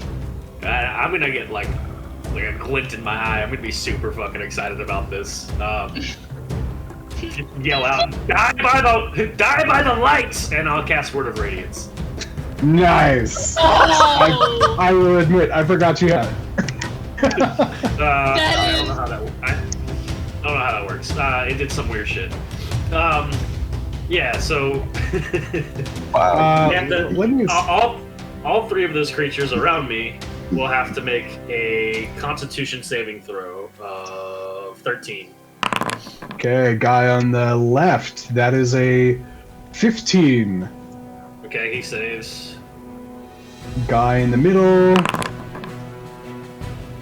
that is an 8. And the one sitting underneath Moose, that will be a, what now? Come on. Also an 8. Awesome. So the one in the middle and the one on the right will take 5 points of radiant damage each. 5 points, alright. You want to describe the way your spell looks to the group? Yeah, no, you'll just see coming out from my body this dark purple light just shoot into the frog's like fucking face, and like you can see them like start searing in pain from the light that emanates from my body. And everybody can see a little bit of their skeleton, their skeletons inside of their froggy kind of see-through body. They light up. One of them looks back at you and like its eye is kind of like stuck open. as a bonus action, I'll throw a healing light at Pinky. Okay. The healing light does a 1d6. So, Yep. So you have 2 1d6s that you can use. yeah, but only one at a time. So she'll get 6 points of healing. Okay. I'm Nice. looking like I just woke up. All right. And Now we're over to Kevis. You are grappled and restrained. Cool. So Kevin's gonna see the light and be like, "Oh shit!" And he's just gonna turn and look at the frog that's currently chewing on his leg, and he's gonna take 2 swipes for my action and bonus. But are they both at disadvantage? Right? They're both at disadvantage. Okay. Because your normal balance is being thrown off as the frog is like tugging on you and you're like trying to like compensate. Well, this is the first strike for my action. Okay. 20 will hit. Go ahead and roll your damage. 9. sorry. Every Okay. time I see 9, critical roll comes into my head. 9! Every time. Okay, and then go ahead and roll your bonus attack. 17. 17 will also hit. Go ahead and roll your attack, and you have dueling, right? So you do get your bonus damage on this.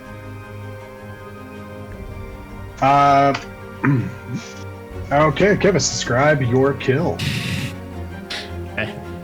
So after seeing Eli's, he's gonna look down the frog and is like, "Okay, you piece of shit," and go to swing at the top first, cleaving the back, hoping to get it to open his mouth. And if he doesn't, and he reels back in pain, he's just gonna take the top of his sword and straight down into it.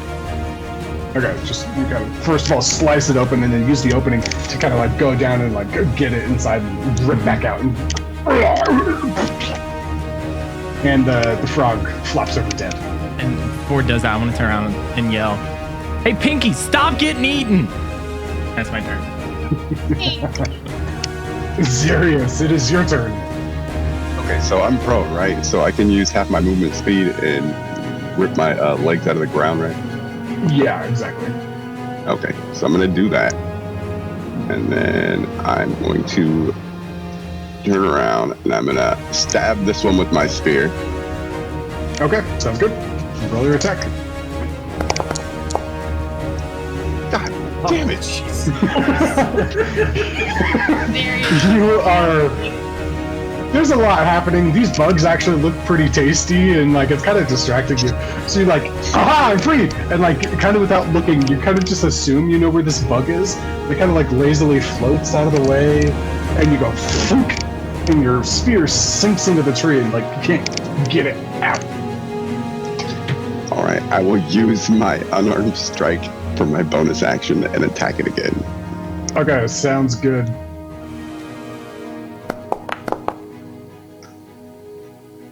"15. Frustratedly, you flap your wings and do like a front flip and like kick at the bug as there's just like a spinning spiral of mud that comes flying off your feet as you do it. Just go ahead and roll your attack. Okay, 7. And you come around and you hit it in the back and it just falls to the ground and crushes. And then I am going, so I used half my movement speed, so this one's still alive and this one's still alive, right? This frog and this frog.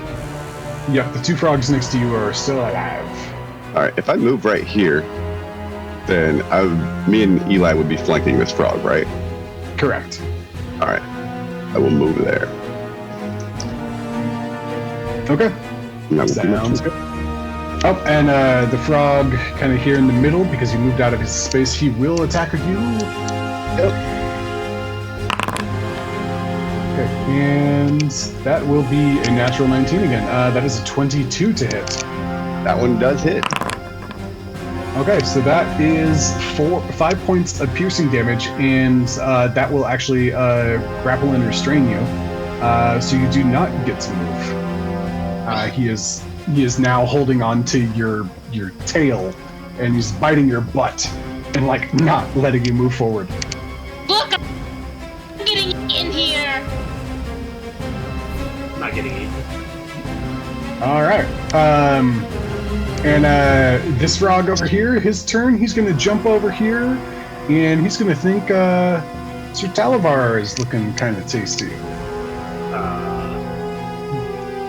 and he's gonna go an attack on that, and it's an advantage because Sir Talavar can't move. Oh my gosh, it's a 7 though. Hard to There reach you come. from the cage. Yeah, that. Yeah, cage it comes is over and really- like it's just like having a hard time like figuring out how to like pick the cage up in his mouth, but he's working on it. And you hear from Talavar, a little help, assist, please. And you, Sir Talavar takes out his rapier and starts poking at the guy.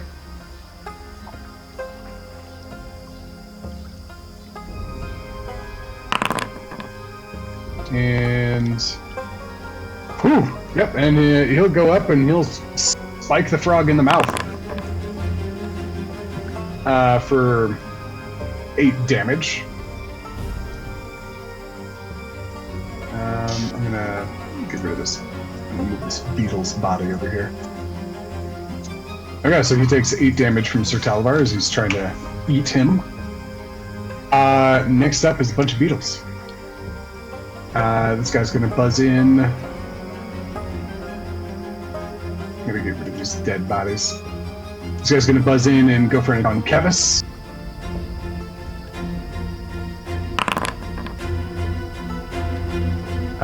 For a 7, no joy.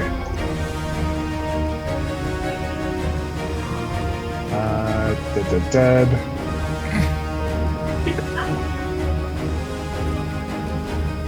Another buzzing one. Also coming in at Kevin. Or this one's going up towards Moose. 20 feet up into the air. He's going to go for a bite at Moose. For an 11 to hit.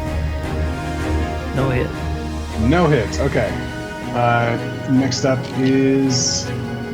Where is this guy? Oh, he's the one that just went. Okay, he just went. Okay, now it's his turn. This one over here, he's coming down, and he's going to take an attack at Zarius at advantage because you were restrained and grappled. And first one's oh, there we go. Finally got a hit with the beetles. That is a 20. That hits. Okay. And that will be a 1 point of slashing damage. He comes over and like just lands on you and starts like biting into your traps that control your bird wings. Okay, Moose, you are up now. I'm gonna try to free Zarius there with a firebolt to the frog butt. See if I can hit one this time. Do the frog butt, about 20 feet directly below you. 21 to hit. 21 will hit. Go ahead and roll that damage. Oh, 2. 2 damage. All right. You go in and you sear off some of the mucus that covers the frog, and he's no longer shiny and slick looking. He's a little dry and burnt and crackled on his rear end, but he's holding on to Zarius' butt. I'm gonna roast some frog legs after this. Yeah. Just cook them. Okay, they're tasty. Yeah. Okay, Moose, anything else for you? No, I think that's it for me. Okay. Firebolt's great. The 1d10 is awesome, but it's got a large range of failure numbers too. Okay, Pinky, you are up. Currently restrained and eaten once again. Yeah, could we move just like target? Pinky, you are real hard to hear. He wants to move Moose a little bit. so she can Could target the you frog. move Moose a little bit? Thanks.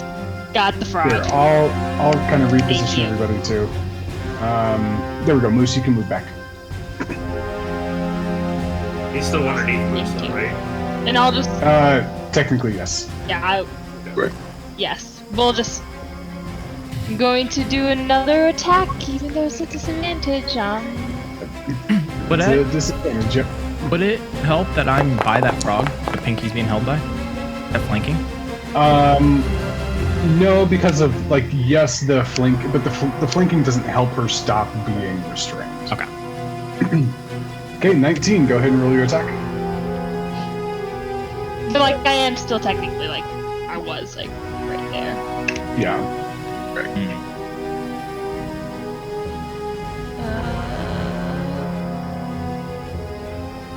Pinky's modifiers are so high, even if it did help, it wouldn't matter at this point. She's still hitting them. Can I and sneak attack? Sneak attack you do get. Okay, 6 piercing damage. That is 5. Alright, Pinky, describe this kill this time. I'm just sticking it straight through its mouth. Alright, you see Pinky essentially it's like starting to swallow her. And you see her disappear for just a moment, and then you see like straight up the frog's mouth, and its eyes kind of like go cross-eyed. Its tongue flops open, and Pinky rolls out on the ground, slimy, and once again prone. I hate my life. Gonna stand back up. You know what? I'm really fine with where I am right now. I'm not moving. Sounds good. All right. Up next is one of the frogs over by Eli. He's going to keep trying to attack Eli. Yep, sure. Go ahead, you little friend. Big froggy bite comes in. Geez, me and the natural 19s today. That'll be a 22. Yep. Oh. That is. Yep. All right. So that is a 6 piercing damage, and you are grappled and restrained as it comes in. Like, it's not unconscious. That's not what I meant. As it comes in, bites your shoulder and your chest. It's kind of like making it hard to move your body. Are you beat? Okay. The one that is currently biting on Darius is going to continue doing so. Bastard. And he's going to get advantage on that. And that'll be a 14 to hit. That misses. I don't know how that misses when you're literally in his mouth, but so the condition stays, and the grappling is still there, but he can't, like, whatever reason, he can't, like, crush his jaw any further. It's not doing anything for him as he tries. Eli, you are up. Yeah, I'm. Even though I'm in the creature's mouth, I can still cast my spell, right? That's not a problem, Yeah, you can. right? Mm-hmm. Alright, yeah, cool. I'm just gonna do that again. I'm gonna cast Word of Radiance again.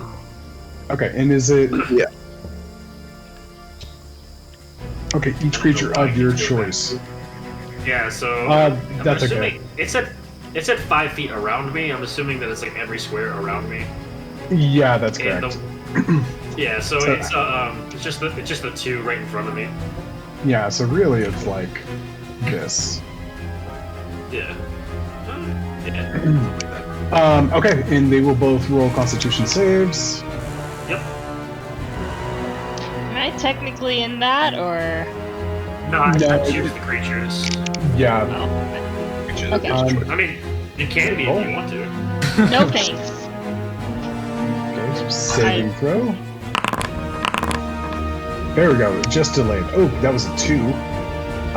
So the second one doesn't count.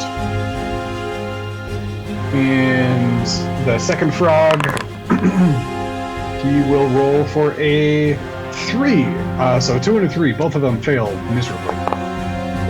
I'll take Wow. 6 damage. Wow. Alright, Wow. nice. Little sturdy cleric doing his job, getting in the middle of things. And All right. Once again, the frogs just glow bright purple, just illuminating like fireworks. And they've all come back, and there's some steam rising off of them, just blood pooling out of the different wounds they have. They're both still alive, but not that much.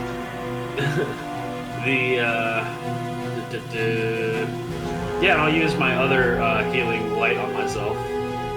Okay, sounds good. Which is what I'll d6 again.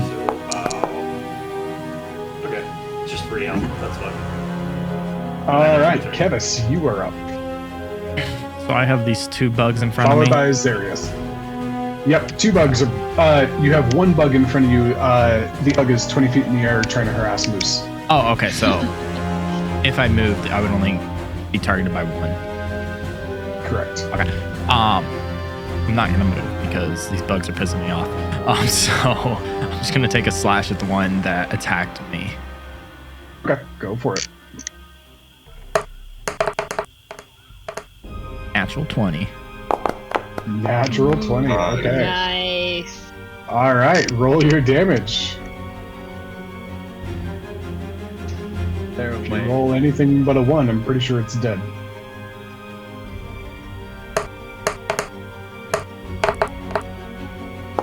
Why did it roll twice? I'm confused.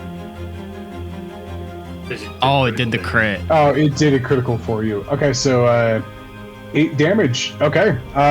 Yep, you just lunge forward, short sword straight through the beetle, and just kind of like whip it out on the other side and flick your sword off, and it goes down. Okay, so who is still alive? So these 2 frogs by Eli are still alive? Yep, 2 frogs by Eli, 1 more beetle, 20 feet in the air, and then the frog on the other side of Zarius trying to eat Talabar, and then the other beetle in front of Zarius as well. I'm gonna rush over to this guy, and with my bonus action, take another hit. Okay, sounds good. Yeah, you can do that. I'll just put you right here. You're underneath the beetle, 20 feet in the air. Okay. 13. 13 is its armor class. Nope, less than that. Armor class of 11. Go ahead and roll your attack or your damage. Full damage. Wow. Full damage. Nice. All right. Is that the one that had Eli bit? I don't think it is. That's the one that One has has me bit. Zarius bit. Oh yeah, that's the one with Zarius in his mouth.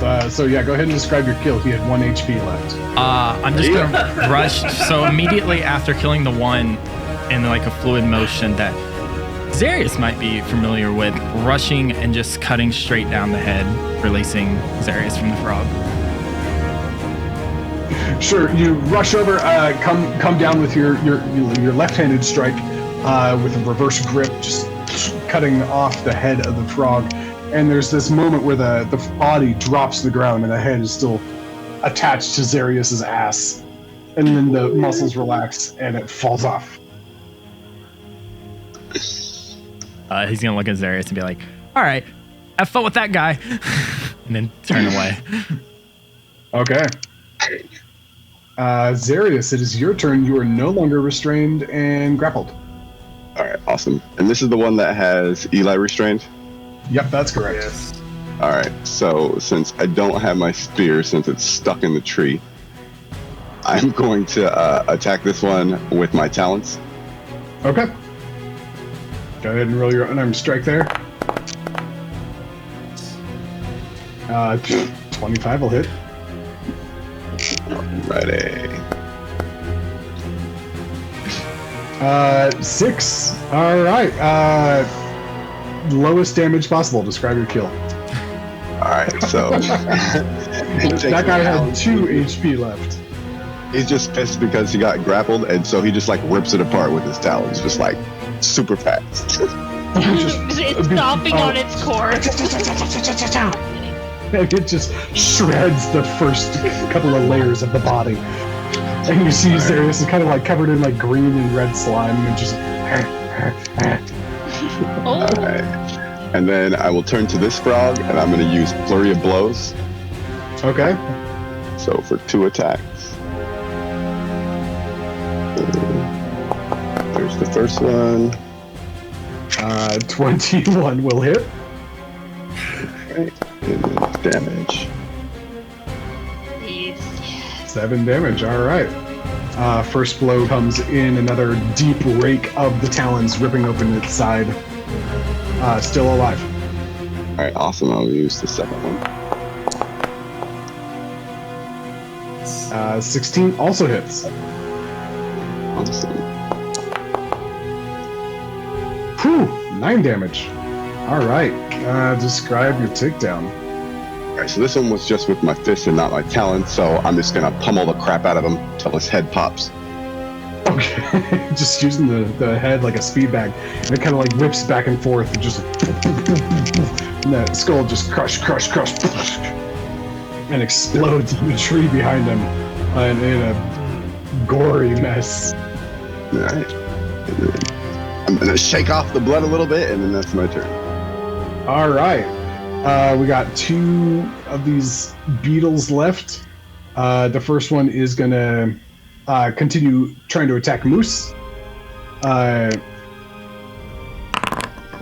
That'll be a 8. No joy. The second one, he is left, and he's going for Zarius, because he's the one who he was focused on before. And that is a 15 to hit. And that misses. That is all right. So just again, like you're in the monk zone, and he comes in, and you're just like, go away. You just kind of like, it's like the equivalent of like stiff arming a kid at recess, or just or Eli in the swamp. Either way. And now it's Moose's turn. Mike's glaring at me, but he knows it's fair. No, it's fair.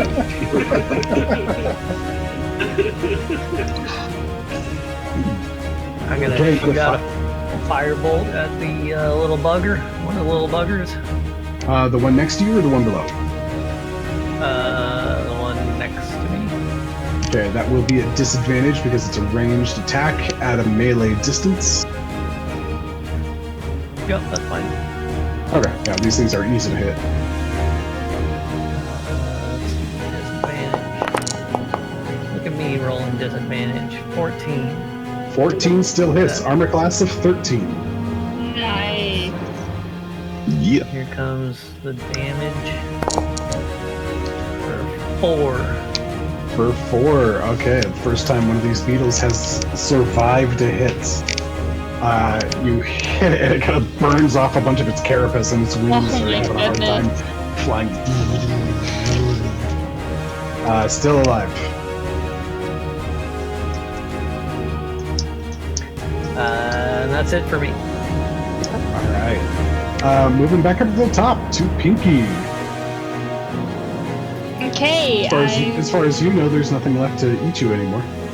I know, right? I'm like, I'm Still here. This is the first round she hasn't started in a frog's mouth. I know, right? I'm really happy about this. I'm gonna fly over here and I'm flanking now, right? You are flanking with Zarius, yes, on that beetle.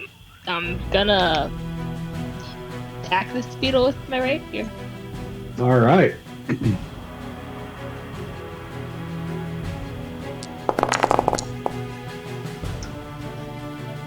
Okay, 19 will hit.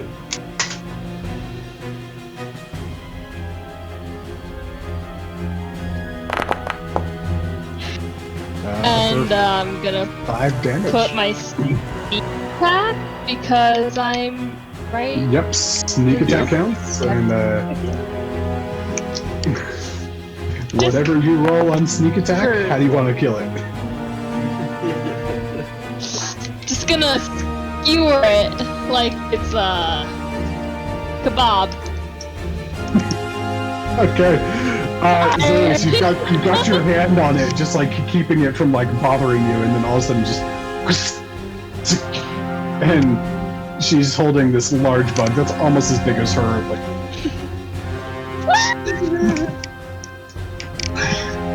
Alright!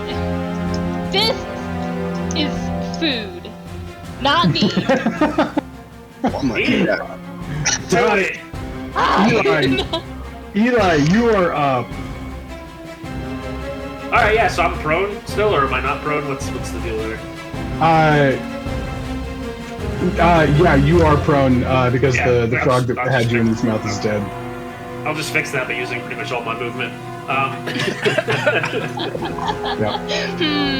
Unfortunate. That is unfortunate. And then shake off. There's one bug that's like above me by Moose, right? And above Kevis. Yep, that's right. And I'll give the double finger guns and shoot Toll the Dead. Sounds good. Wisdom saving throw coming up. Yeah. And that'll be for an 11. It will take 1 damage. Go ahead. Wait. It's already- Okay, go ahead. That should be a Go ahead. 1d12. It should be a 1d12. Yeah. Mhm. I don't know why it doesn't do it properly. There you go. It does it for 9 That damage. is 9 much better. damage. Alright. Eli, describe the final kill of the battle. Yeah, no, this is great. I get up, shake some mud off of me, and just go, hey, and fucking double finger gun at it, and then its fucking head will just, like, start vibrating because it can't handle the fucking noise inside of it because it's so fucking small. And then, yep. And, Moose, you are covered a bit with bug guts. And Kevis Yeah. being directly below it. Bug guts, and there's like an antenna. There's an antenna, like, that lands on your shoulders and starts twitching. I'm looking at Eli and be like, bang. And this will light. Get the double finger guns.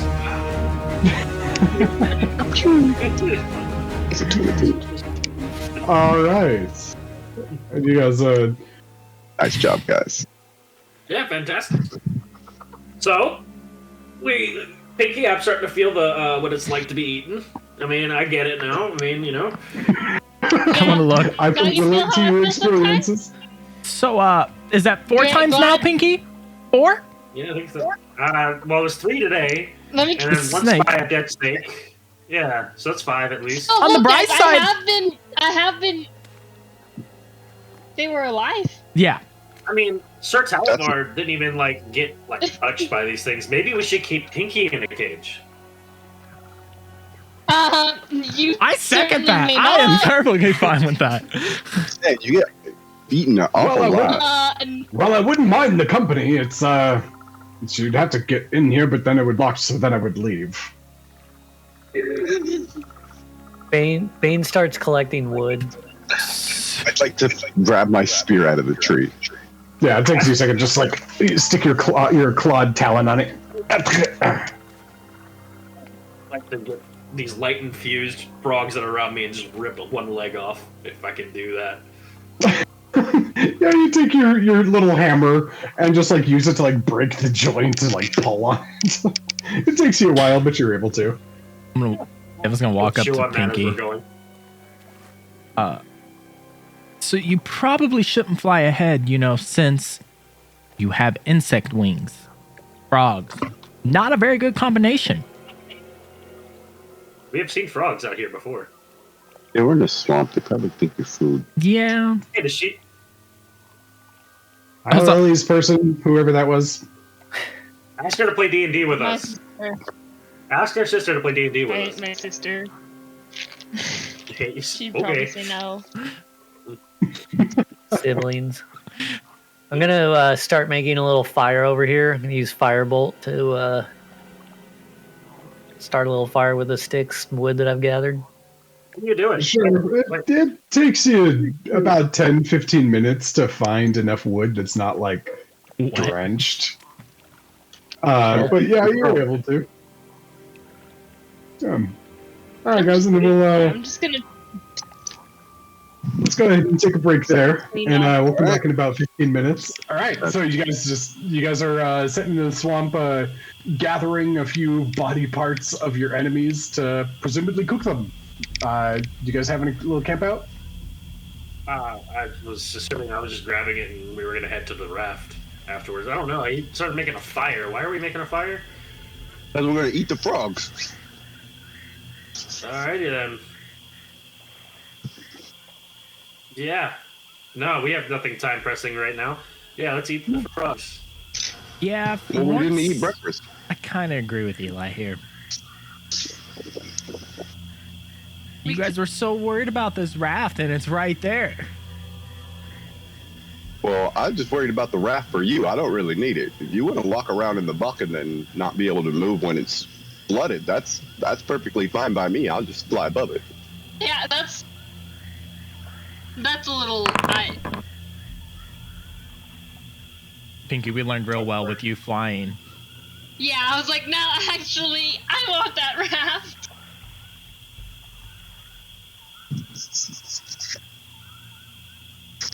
Well, the raft is...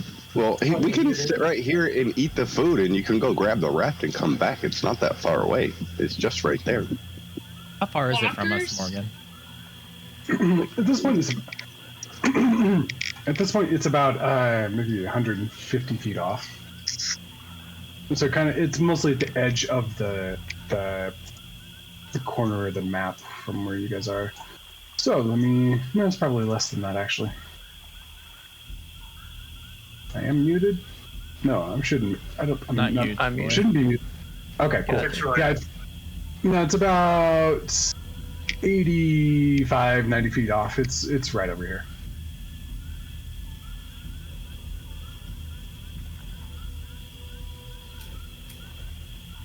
I mean, we could. Some of us go Cook get them it up, at this Moose. We'll point. go get it. Kevis, hack off some of these legs for me. Yeah, Oh wait, that's a different character. Kevis, hack off some of these legs for me. What's up, Al? I didn't even second guess it at all. Yeah. I probably do it often. This is begrudgingly going to walk over and start carving off some of the legs. I'll do this as long as someone goes and gets the raft while we do this. I'll go get the raft. I can do it quicker. You guys are super slow. Pinky's busy just trying to clean off all the slime from her wings. As Kevis walks by one of the frogs that's by Eli to hack off the leg, he's going to wipe off what slime that is on him from the bug because of Eli and just wipe it on him. This is natural. I'm fine with this. This is there's nothing weird about this whatsoever. That's good because you did this. He's going to keep going. You're fucking welcome, by the way. Just saying. I had no issues. That was Moose. Binky, do you still have that little beetle food thing skewered through your rapier? Yeah, Can I want- borrow that for a minute? Yeah, I'd like to fly and eat yeah. at the same time. yeah, you can. Here you go. Awesome. Just, I'll bring it back. bring it back. Is your spear still in the tree? No, I took it out of the tree before. Oh, we why went. don't we transfer the bug so you can. He's gone. poke it. Yeah. It's all gone. Yeah, please. No. Okay. Let's be real. Zarius took off as soon as he handed it to him. I guess I'll just get my rapier back. He's back. Cool. A little bit. Yep. Yep. So, you guys are able to essentially take a short rest here, if you want to recover a little bit of HP, a little bit of ability, sit down, have some food, or you guys can press on. What do you want to do? We can take a short rest and I can get my hit points back. Okay. And you are able to go and retrieve the raft, Zarius. It takes you quite a few minutes to just figure out how to position your body and pull it and push it and get it out of the muck in the bottom and dislodge it from the roots that it had, that it had gotten under, and then to untangle everything. And then solo, you're flying it back by yourself. You're essentially flying and dragging it through the mud. It's quite a laborious exercise. It probably takes you good 30 minutes just to drag the thing over here. Alrighty. And hopefully by that time the food will be done. It doesn't take long to cook frog legs, man. It's Leg.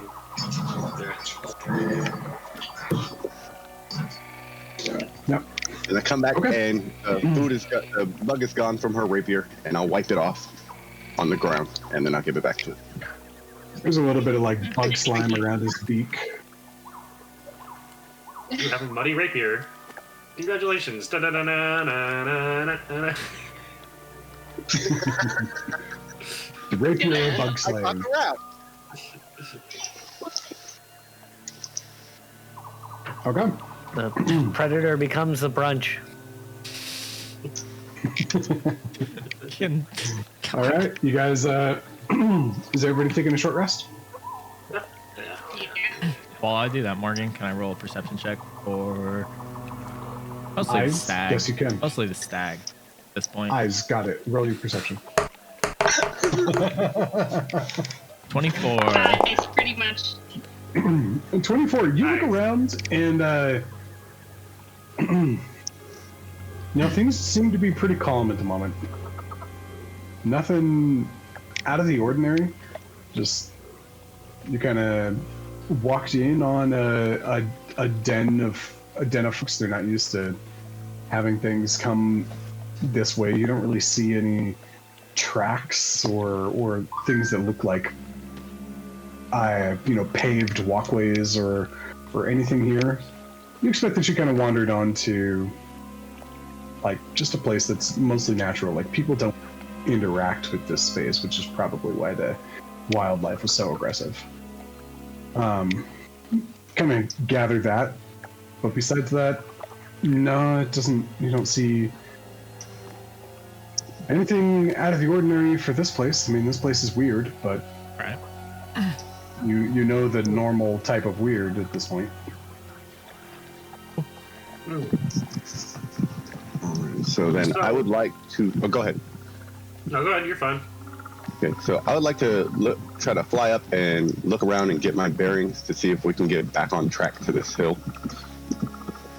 Okay, go ahead and fly up. Roll your perception check.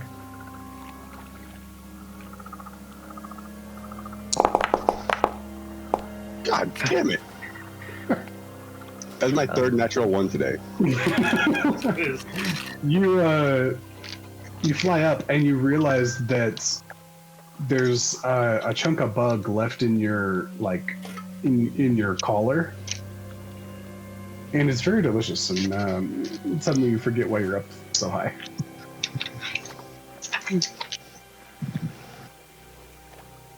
Guys, these bugs are delicious. But that frog was really, really good too. It was really, really good. Yeah, I don't think I can do bug. Maybe. Did the frogs Not yet. make me bleed? I'm just gonna wait for everyone else to eat this frog before I take a bite of this. Just waiting for everybody to get poisoned.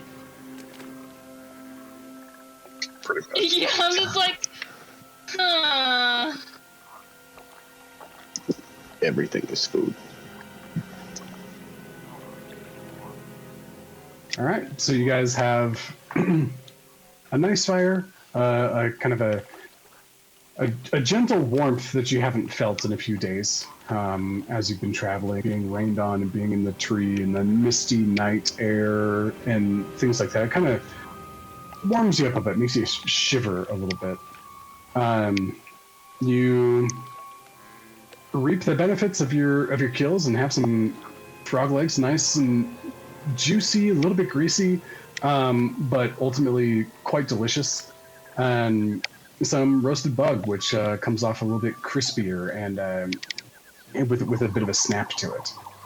And you feel your bellies feeling nice and full. You guys are able to gather the raft, and what are you guys doing with it this time? What does the water level look like? It's still pretty low. I mean, as you can kind of see in this picture, there's still puddles and whatnot around, but they're inches deep, not feet deep. Zarius and I would probably try to carry it and fly. And Doing it like Everybody. above your head style, or what's your method? like a couch, I would think. Like on the ends. Okay, gotcha. There. Yeah, one on each end. Gotcha. Mm-hmm. Maybe somebody, looking forward with them behind their back. I don't know if that would. No, I guess somebody has to go backwards because we can't. It doesn't work for us to go back, like do the hand behind carry. Yeah, it would interfere with the trajectory of your wings, and you'd just be beating your own arms over and Right. over. Right. So yeah, Zarius, you should probably go backwards because That's fine. I'll follow your lead. if you have to sacrifice any movement, you're probably moving at my speed. Yeah. Yeah, that's a good point. Yeah, I'll fly backwards. That's perfectly You can fine. also tie the ropes to you guys if you want. That might be a little risky. As much as I trust our best knot makers knots, let's not. Plus, if they act, Okay. if they drop, Yeah, our best maker, the last time he tied a knot, it went away.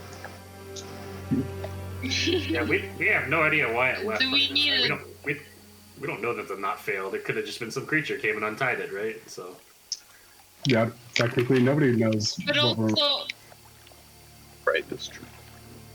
that is one of our guesses is that he just sucked at tying that knot, though. yeah, Hypothetically, but it's as plausible as every other idea that you come up with. Like somebody came and stole your raft and didn't make it very far, or or Maybe the Feywild eyes just did it. screwing you. Sir Talavar. Maybe Yeah, it's those eyes, Kevis. Those eyes, they took our raft and they just, walked away with it. Where's Pinky flying right now? Like 10. I think you guys are still like wrapping up your meal, so she's nearby. I'm just gonna nearby, swat her but- away.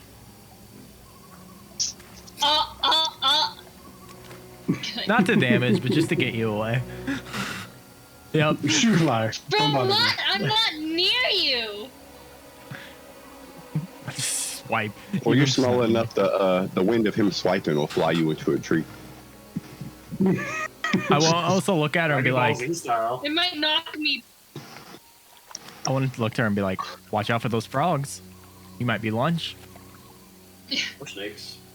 Those frogs were 2.5 feet. They're gonna munch on your toes too. There's a Got difference from my birds out toes to your here. entire body. Yeah, blah blah blah. Minute. Anyways, Sir Talavar, what should we be doing now? I mean, we don't have a direction on this hill anymore. Like, what do you think we should be doing? Oh, well, the Fae has a sense of humor to it. Oftentimes, it can guide you to where you're supposed to go, and at other times it can mislead you completely. Yeah, it does not follow the normal laws of physics.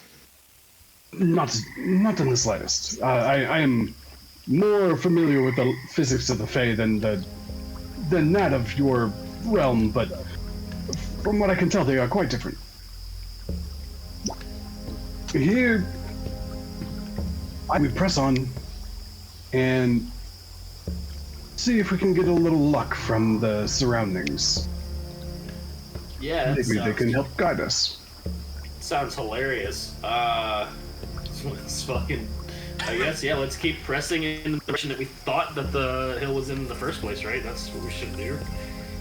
Like, logically, I think. Or this place is stupid, and we go the opposite direction, where we came from. Reverse psychology? Reverse psychology, this whole fucking Feywild place, yeah.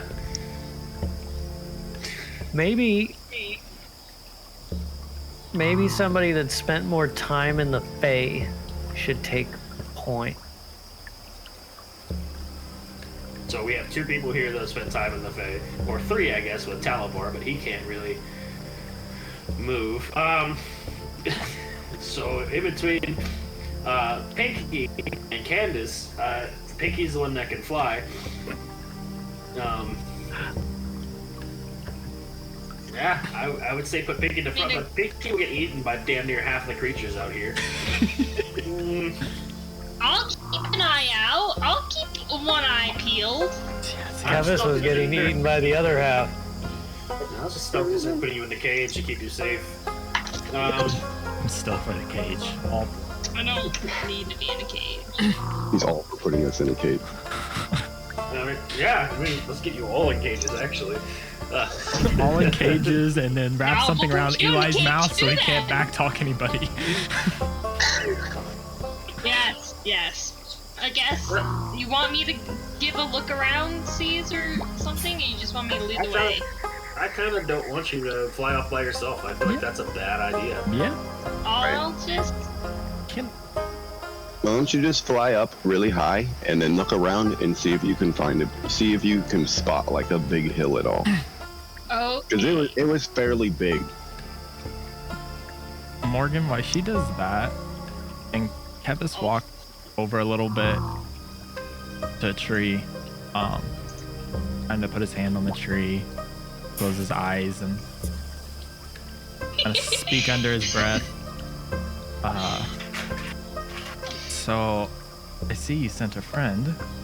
Little help there. Be greatly appreciated if you could help us find this hill, as obviously, I'm guessing you can tell, we're not very good at directions. And you've always had a way of leading me in the right path. And just look for anything that would help us. Yeah. Go ahead and make a religion check for me.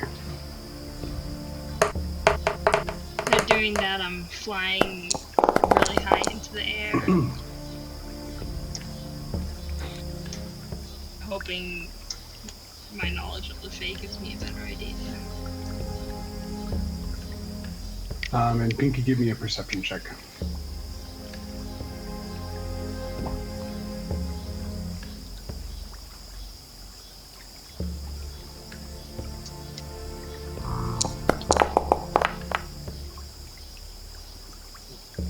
We're going great. You guys are not helping me help you.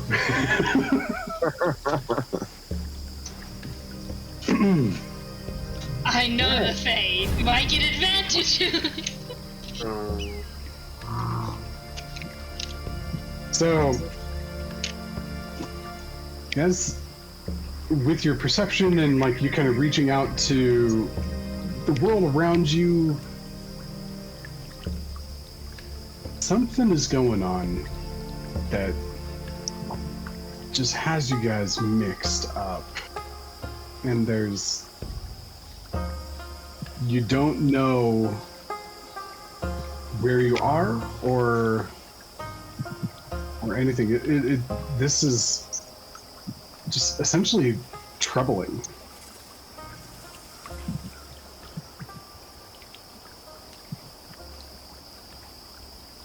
And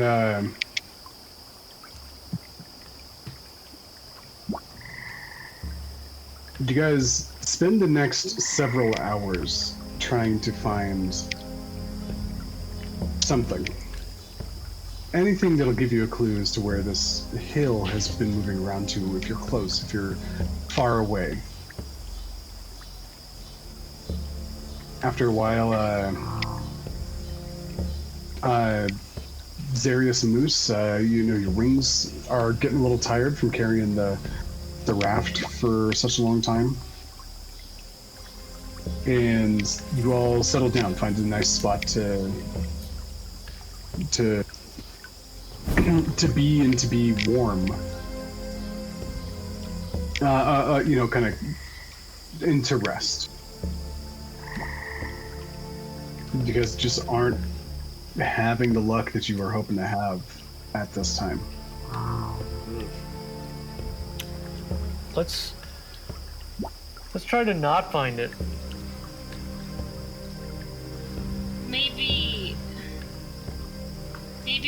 to Got ideas. sit here and let the thing come to us, you know?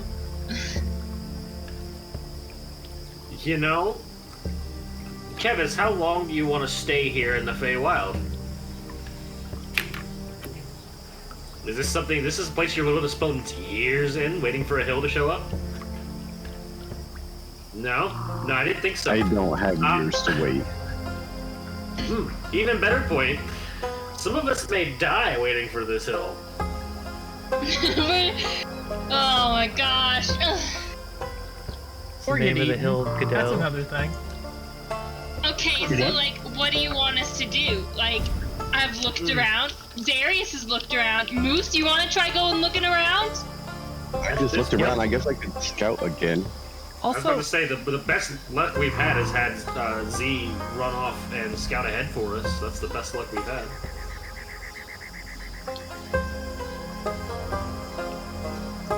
I'm not for splitting him off again because there's a good chance that he goes off and he doesn't find his way back and we lose Z.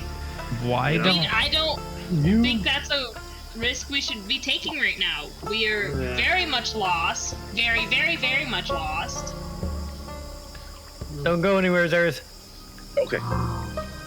Good thing you said that. I mean, Maybe you can fly around in circles here, but like, you know. stay No, yeah. here? We could always send Moose up, and Moose, if you're down for it, carry me up. We both could look. 2 pairs of eyes, better than 1. I don't know. Or at least we can look for something that I don't think this is a really good spot to sit right now. It seems like we're stumbled into a spot that not a whole lot of people are going through. And there's probably a reason for that. Find the path most traveled on and just follow that.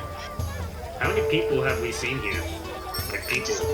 Just the rabbits Yeah. and Oh, and the people on the Bar. Yeah, still. the stilt walkers or whatever they were.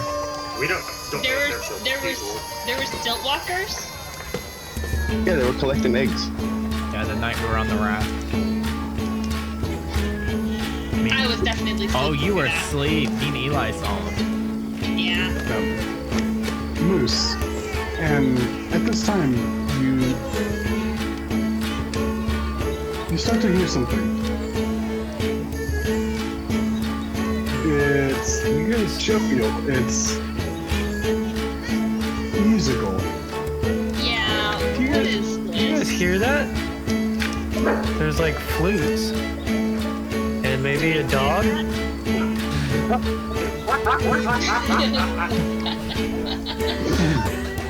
Do any of us hear that? No, none of it. Moose No, means I mean, I could play my flute right now for you. I'm kind of feeling carnival. I'm slide. And Moose, it takes you a second to place it, but specifically, it's like the music that was coming from like organ grinder at the carnival that you were at a few days ago. Yeah, that's carnival. Alright.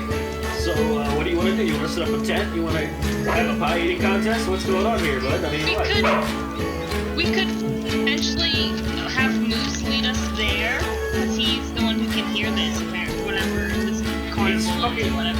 He's crazy, dude. I'm not going to follow a crazy person. I say any lead is better than being stuck here in this mucky swamp. Sometimes I hear people's voices in my head and stuff, and yeah. Yeah, you can Yeah, voice Eli, you should know that. I'm not doing Yeah. Yeah, this is fine. Yeah, the voices are normal. Hearing music is not normal. The music seems to be strongest kind of over to your left. Oh, it's not in my head. In like a maybe like a 30 or a 40 degree turn from we originally were heading. I think that Moose would like do the thing where you like hold up your fingers so you can tell which way is left, but he does it backwards, so it's like pointing the left to the right. Moose, what are you doing? I I think it's over to the weird. right. Flip your hands real quick. Just follow me. Oh, he just starts wandering off. I gotta follow him. Okay. He's helping me with the raft. She's like, we're taking the raft, right? And Moose, as you start to head towards it, you've got the lead on the raft, or you've got the frontward facing position. You can like turn and kind of veer off to one side and the other side, and you're stuck near like a trail where it seems to be loudest and seems to be most clear. I think I can find it. Well, I say anywhere is better than nowhere. Let's go. I say let's go. I'm really tired of carrying your raft. It's getting very heavy. It's much easier to carry a balloon. I could see why he wanted to trade. I know, right? I fuck the balloon. Well, maybe I can get another one at this carnival. It takes you guys about 5 minutes. 10, 15, 40 minutes. After a while, you guys begin to wonder if Moose is just losing his mind. From the get-go, I knew it. He is crazy. There's no music. We're not going towards anything. He's hearing songs in his head. It's Moose. Well, at least we're moving. You look up at him and he's just kind of like bobbing his head, like enjoying the tunes that are nowhere. Yeah, no, this is not normal.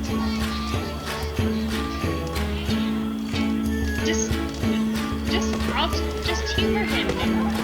I think he's going crazy. This is like the first signs of dementia.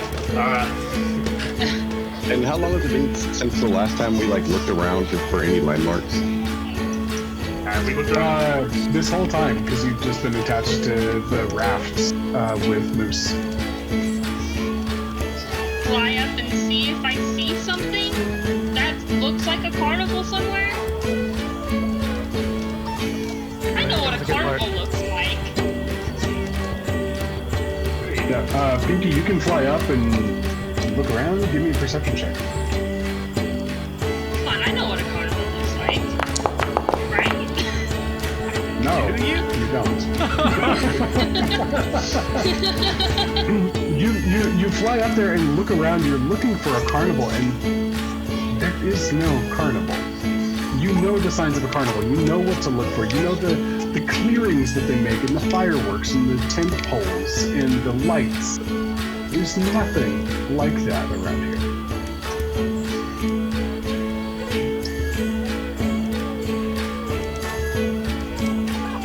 I'm gonna tell Moose, let's put down this raft for a minute, and then I'd also like to fly up again and have a look around for any landmarks that I might remember from when I did my scouting. I'll look around and see if there's any like wildlife that's potentially like around us as well. See if there's anything that's like dangerous where we're at. Okay, that's what I'll Sure. do. So at this point, you were all like frustrated and like trying to find something that makes sense over and over. You're looking around and like all of you looking for different things. And this is just kind of like continues to follow. Vibing. Over here vibing. Yeah, he's just vibing. Right about at the moment, and none of you see shit. Nobody is seeing anything today. And Every perception check. We're just lost forever. No. just lost forever. Oh my god! Oh, there. Whoa. Zarius, you go up, and or you go down and you set it off, and Moose is still kind of like looking around, listening to your music. You go up, and start looking around, and it's all the same. There's a hill over there, it's not moving. There's a hill over there, it's not moving. You don't see any of your same landmarks. It's frustrating. The swamp has gotten to the point where you feel delirious just walking through it because you're wondering if you're going mad or not. And You're poisonous. And you look down, and you guys have set the raft down on like against a tree, and there's a slight curvature to the land there. And you look around, and you don't see anything. Close your eyes though, and open up your ears, and you hear.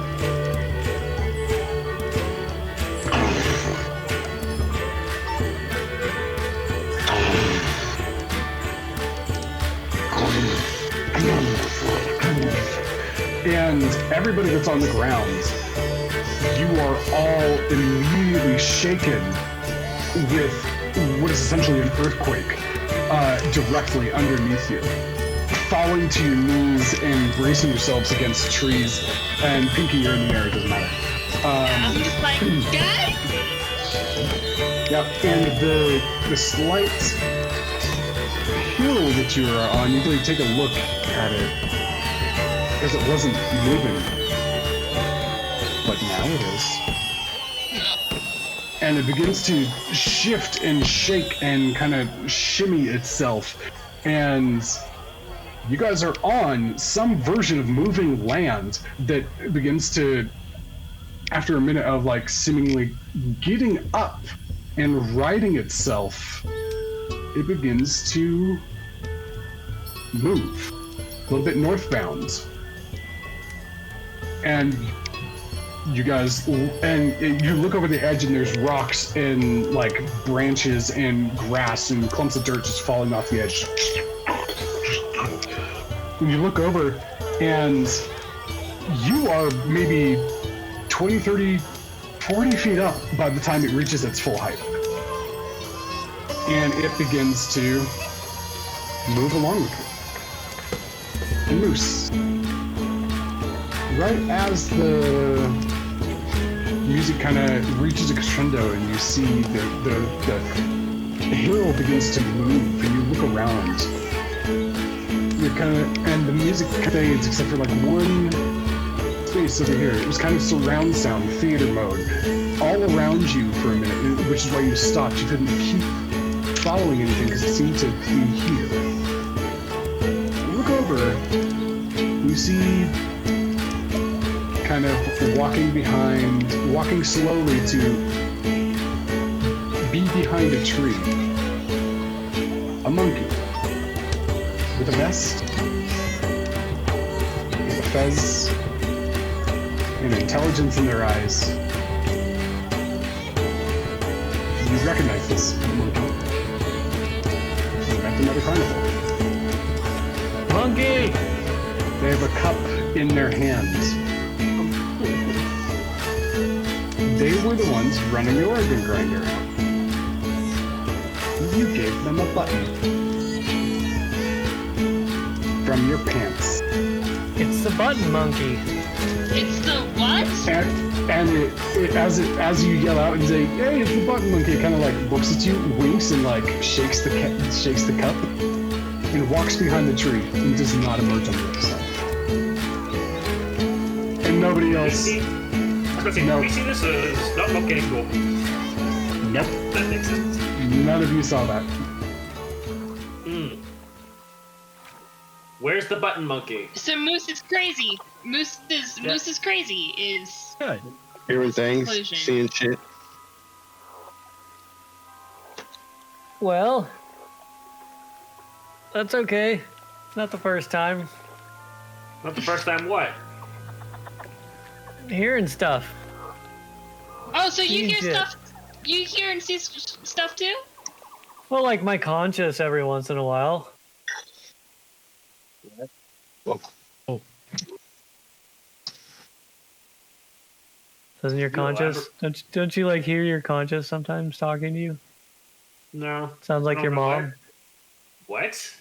No. I don't have voices talk to me ever. Well, there was a monkey here, and I thought I saw a monkey, It definitely looked like the monkey that I gave my button to. But Here's I the don't thing, see like, him. Yeah, well, he's gone now. Whatever. Where did We found it. By the way, we found our fucking hill. We did it. Oh, nice. Nice should work. we just climb up the hill then? Maybe. I don't know what we're supposed to do. He said that we were looking for somebody who collects keys on this hill. Jingle jangle. Their That is towels are. unfortunately as much information as I have. I don't know specifics about where this person might be. I just know they reside here. I think this is a good enough time for Zarius to fly around the mountain and get a good night, or whatever, we're on this giant hill, fly around this thing and see what's going on this hill, find what we're on, even, because why is it moving? Why did I almost die when it started moving? You guys are dramatic. Like, you did not almost die when it started moving. Are you sure about this? I'm pretty sure you're not dead. I'm not dead, but Says the one that's flying right now. flying, yeah. The earth fucking shook beneath my feet, and I went to face planted into the mud, and I couldn't get back up for a minute there. It was pretty scary. Thought your face was always like in the mud. You're getting on a really short list right now.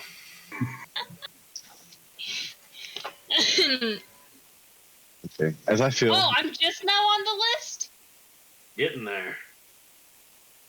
Darius feels that he's one of the smarter members of our party, so I will listen to him and I will take a look around and see if I can find like an opening or like a cave or anything, since we're looking for somebody that lives here. Like a building. So, do you want to go check out like why is the hill moving first, or do you want to scout the area? I'll scout the area.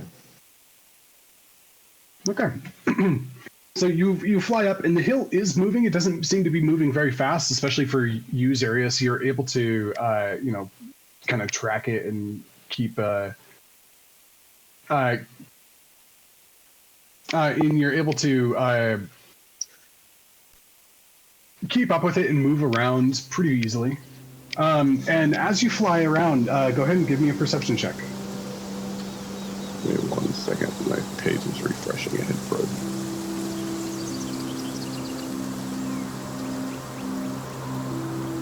It was a 13. Okay, 13. You fly out and zoom off the way that you do and look back, and underneath the hill, kind of a triangular shape that kind of essentially flattens out. It's essentially a moving triangle if you simplify it to its base components. And underneath it, you see something moving beneath it. Just several things, just one after another, kind of undulating in motion together. And you kind of squint through the fog, and it kind of clears up, and then your eyes focus, and it's one of those moments like, what am I looking at? And then it's one little piece of detail clicks, and like the whole thing makes sense. Feet. This hill has dozens and dozens of feet in shoes. Varying colors and styles and variety, but they all have one thing in common, is that they all curl up at the end of the toe. And the hill is just making its way around. And sometimes it'll get close to like a large patch of trees or a body of water, and it'll move itself and redirect. And it is essentially meandering. Stupid hill with its stupid feet. So I will come back and let everybody know that I seen the hill walking. Like it had its own feet. Oh, good. 2 people are going crazy now. Good. No, I'm not crazy. No, I Do think you that's hear? normal. Do you hear what's around us? I think it's really pleasant. First. Yeah, I like it. This is a nice place. Yeah, and as you guys take a moment to kind of actually be aware of your surroundings instead of just like, holy shit, this ground has feet and it's moving and stuff, it is kind of calm here. There are willow trees everywhere, just kind of like moving and like swaying gently in a little bit of a dance as each time the hill takes a step and things shift in the breeze.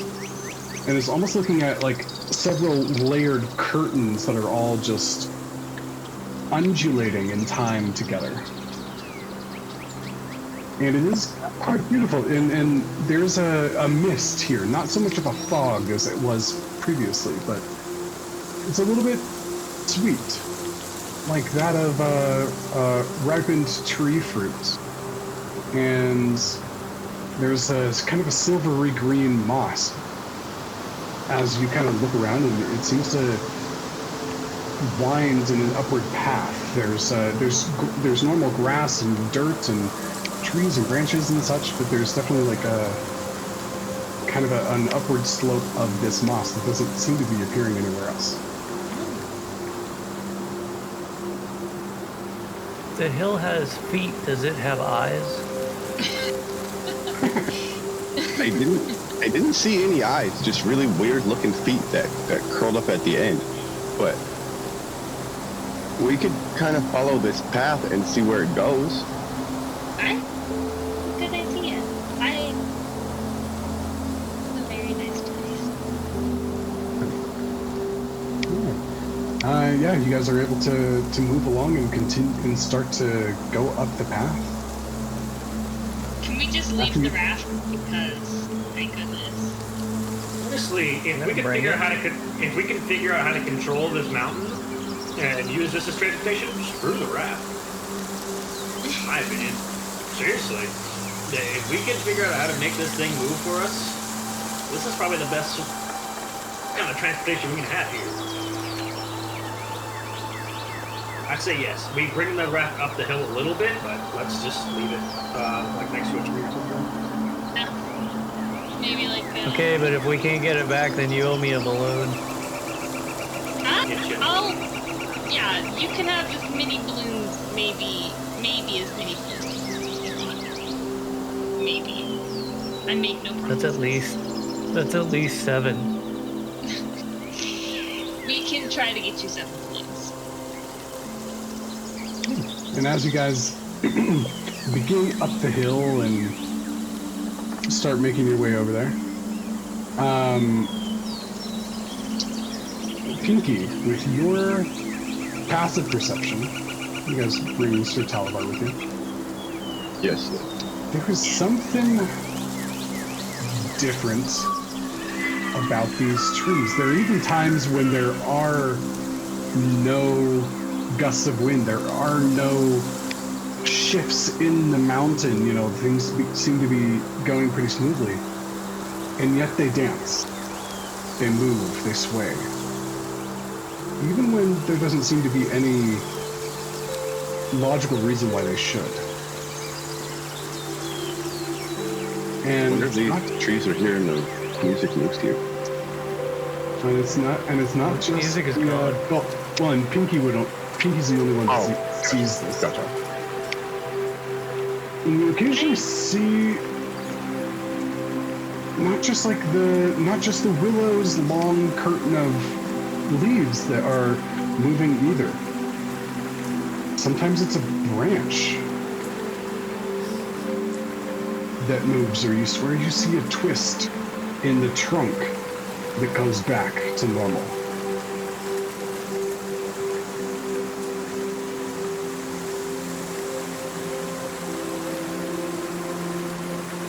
I'll fly up to one of these trees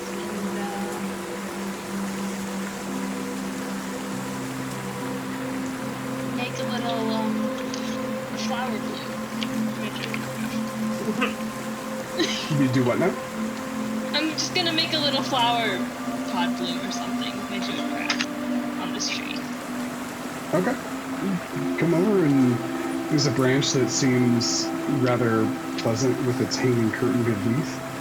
You go over and touch it, and what do you make of it?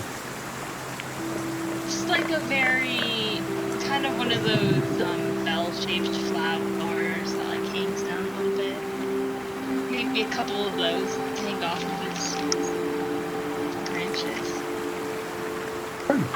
And as you do, the magic takes hold. The druidcraft comes out, and a couple of little white bell flowers that kind of hang down. The branch moves and kind of like brings up to kind of the mid center of the trunk. Then you hear, oh, that's nice. Oh, hello, tree. Thank you, little pink.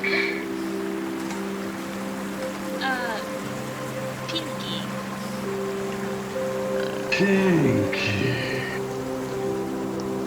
And several of the trees begin to uproot themselves. Just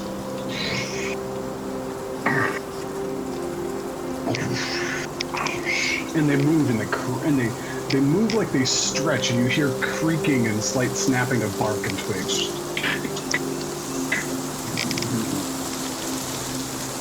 Oh, hello. And they all seem to have this kind of low, gruff sound to them. You see these trees, right? At this point? Yeah, you guys are all seeing like these things are definitely moving. Oh, welcome, little one. What brings you to tell me? All the trees move and talk here? Were we sleeping in like living things before? Is this where we need to be? Not all trees in hither move, but all trees in Telemy do. We are Telemy. Okay, that's all right. Oh, thanks. Oh, Pinky loves this. We're looking for somebody who supposedly lives here. Maybe you can direct us. We're looking for a collector of keys. Do you know possibly anybody like that? Of course, the only non-tree who lives here. She is our friend. Her name is Jingle Jangle. Yeah, that's the one. Yes. Let me take you to her. Why do you seek her? As they all kind of like begin to move up the silvery grass, or up the silvery moss, and they basically stay on the sides of it as to not disturb it, as their large roots and such kind of fold over themselves. And just one over the other, just they begin to move up the side. A companion of ours has themselves trapped in a cage. Pinky, your mic is super far away from your mouth. Yeah.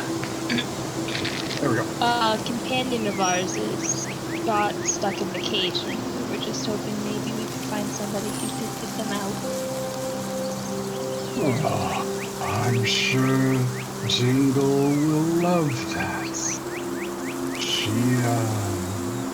Keys are her passion. But she is in a bit of a down mood lately. How come? Well, why? They've been peeing on the trees. What do you want? Jingle was out off of the hill hunting for truffles. And some ruffians took them from her and beat her up. That's They were not very nice to Jingle.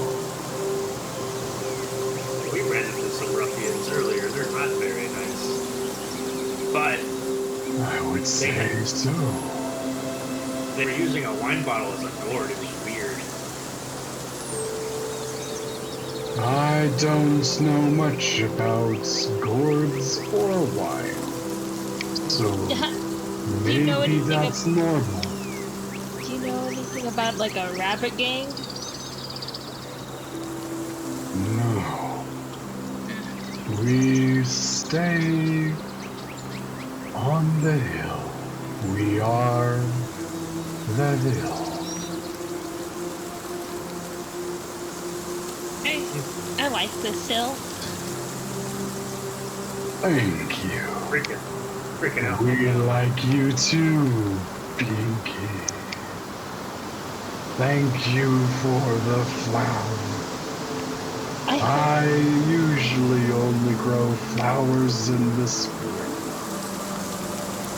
Oh, I'm glad I could give you a little gift. Make you look very pretty. Thank you. I like to feel pretty. And throughout this whole thing, you don't see a mouth on these things. They just kind of seem to speak by, like, the sound just kind of radiates out of their limbs and their branches. And as they're walking, their branches are kind of like slowly going on the ground, and you see the curtains of moss and leaves just following behind as well, just kind of sweeping the space below them. Yeah, Pinky is right. No, not Pinky. Jingle is right inside. Thank you so much, trees. You Please guys. be kind to her. She is kind to us. We will. I will. I don't know. Kevis looks at And Eli they, when he says that. And Need nothing. I think out of habit, Bane would also bow to each one. sure, and there are dozens of trees on this on here. Each one of them kind of like swaying and moving. These you seem to be escorted by 5 of them. Also, all very similar to each other, but a variety of differences to them: height, width, number of leaves, things like that. And the main one that Pinky gave the flower to left. This is her home. And she gestures to about a 20-foot high hole in a cliffside with a rounded top and a narrow kind of column body to it. The hole in the cliffside? It's like a key. It's like a key. Just before we 20 foot up. enter, Oh, son of a bitch. I messed something up. You guys are all gonna go dark for a second. before we enter, by the way, I just want Kevis to hear his head. Remember laws. That's it. So this whole time, I had shadow effects that I accidentally turned off for you guys. So feel free to scoot yourselves around the map and see the cool different stuff. The way that the shadows change and whatnot. That is cool. Right, from like the tree blocking it, that is pretty cool. Yep, so my bad. I'm going through some tutorials on Foundry, and because reasons, I turned the setting off that I wasn't supposed to apparently.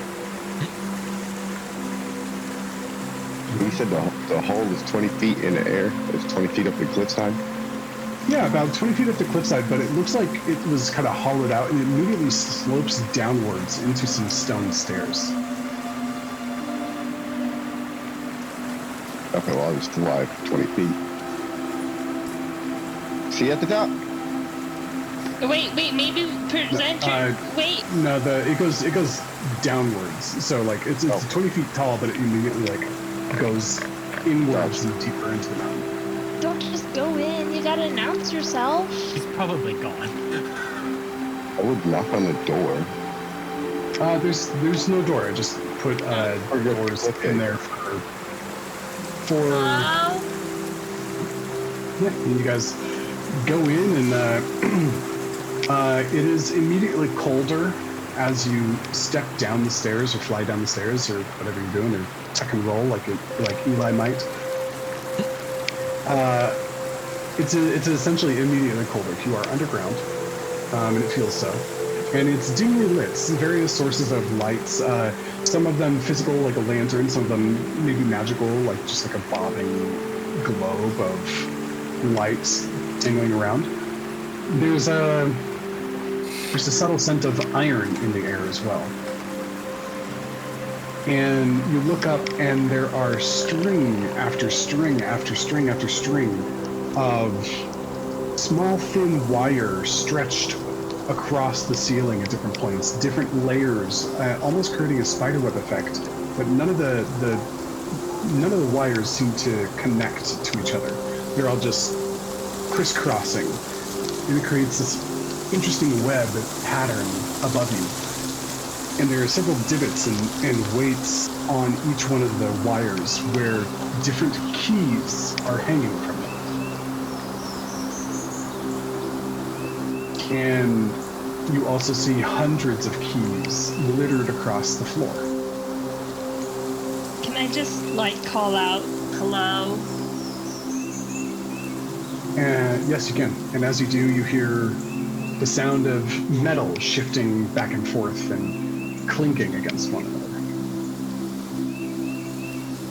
And you hear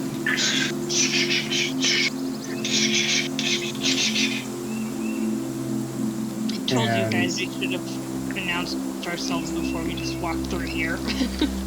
and you see a kindly looking goblin come around the side.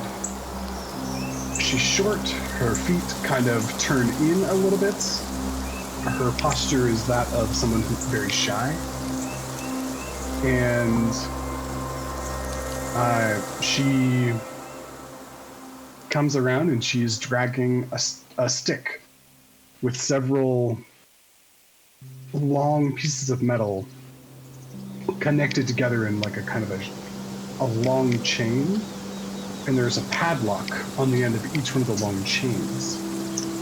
And she's wearing a very simple tunic, but except for the fact that there are little loops all over the tunic, and each one of the loops has a different key on it. And she walks out, and you see her. Oops, I think I just made it disappear. And she says, "Hello. How might Jingle Jangle bring a bit of happiness to your life today?" Well... And that's where we will end for today. Oh.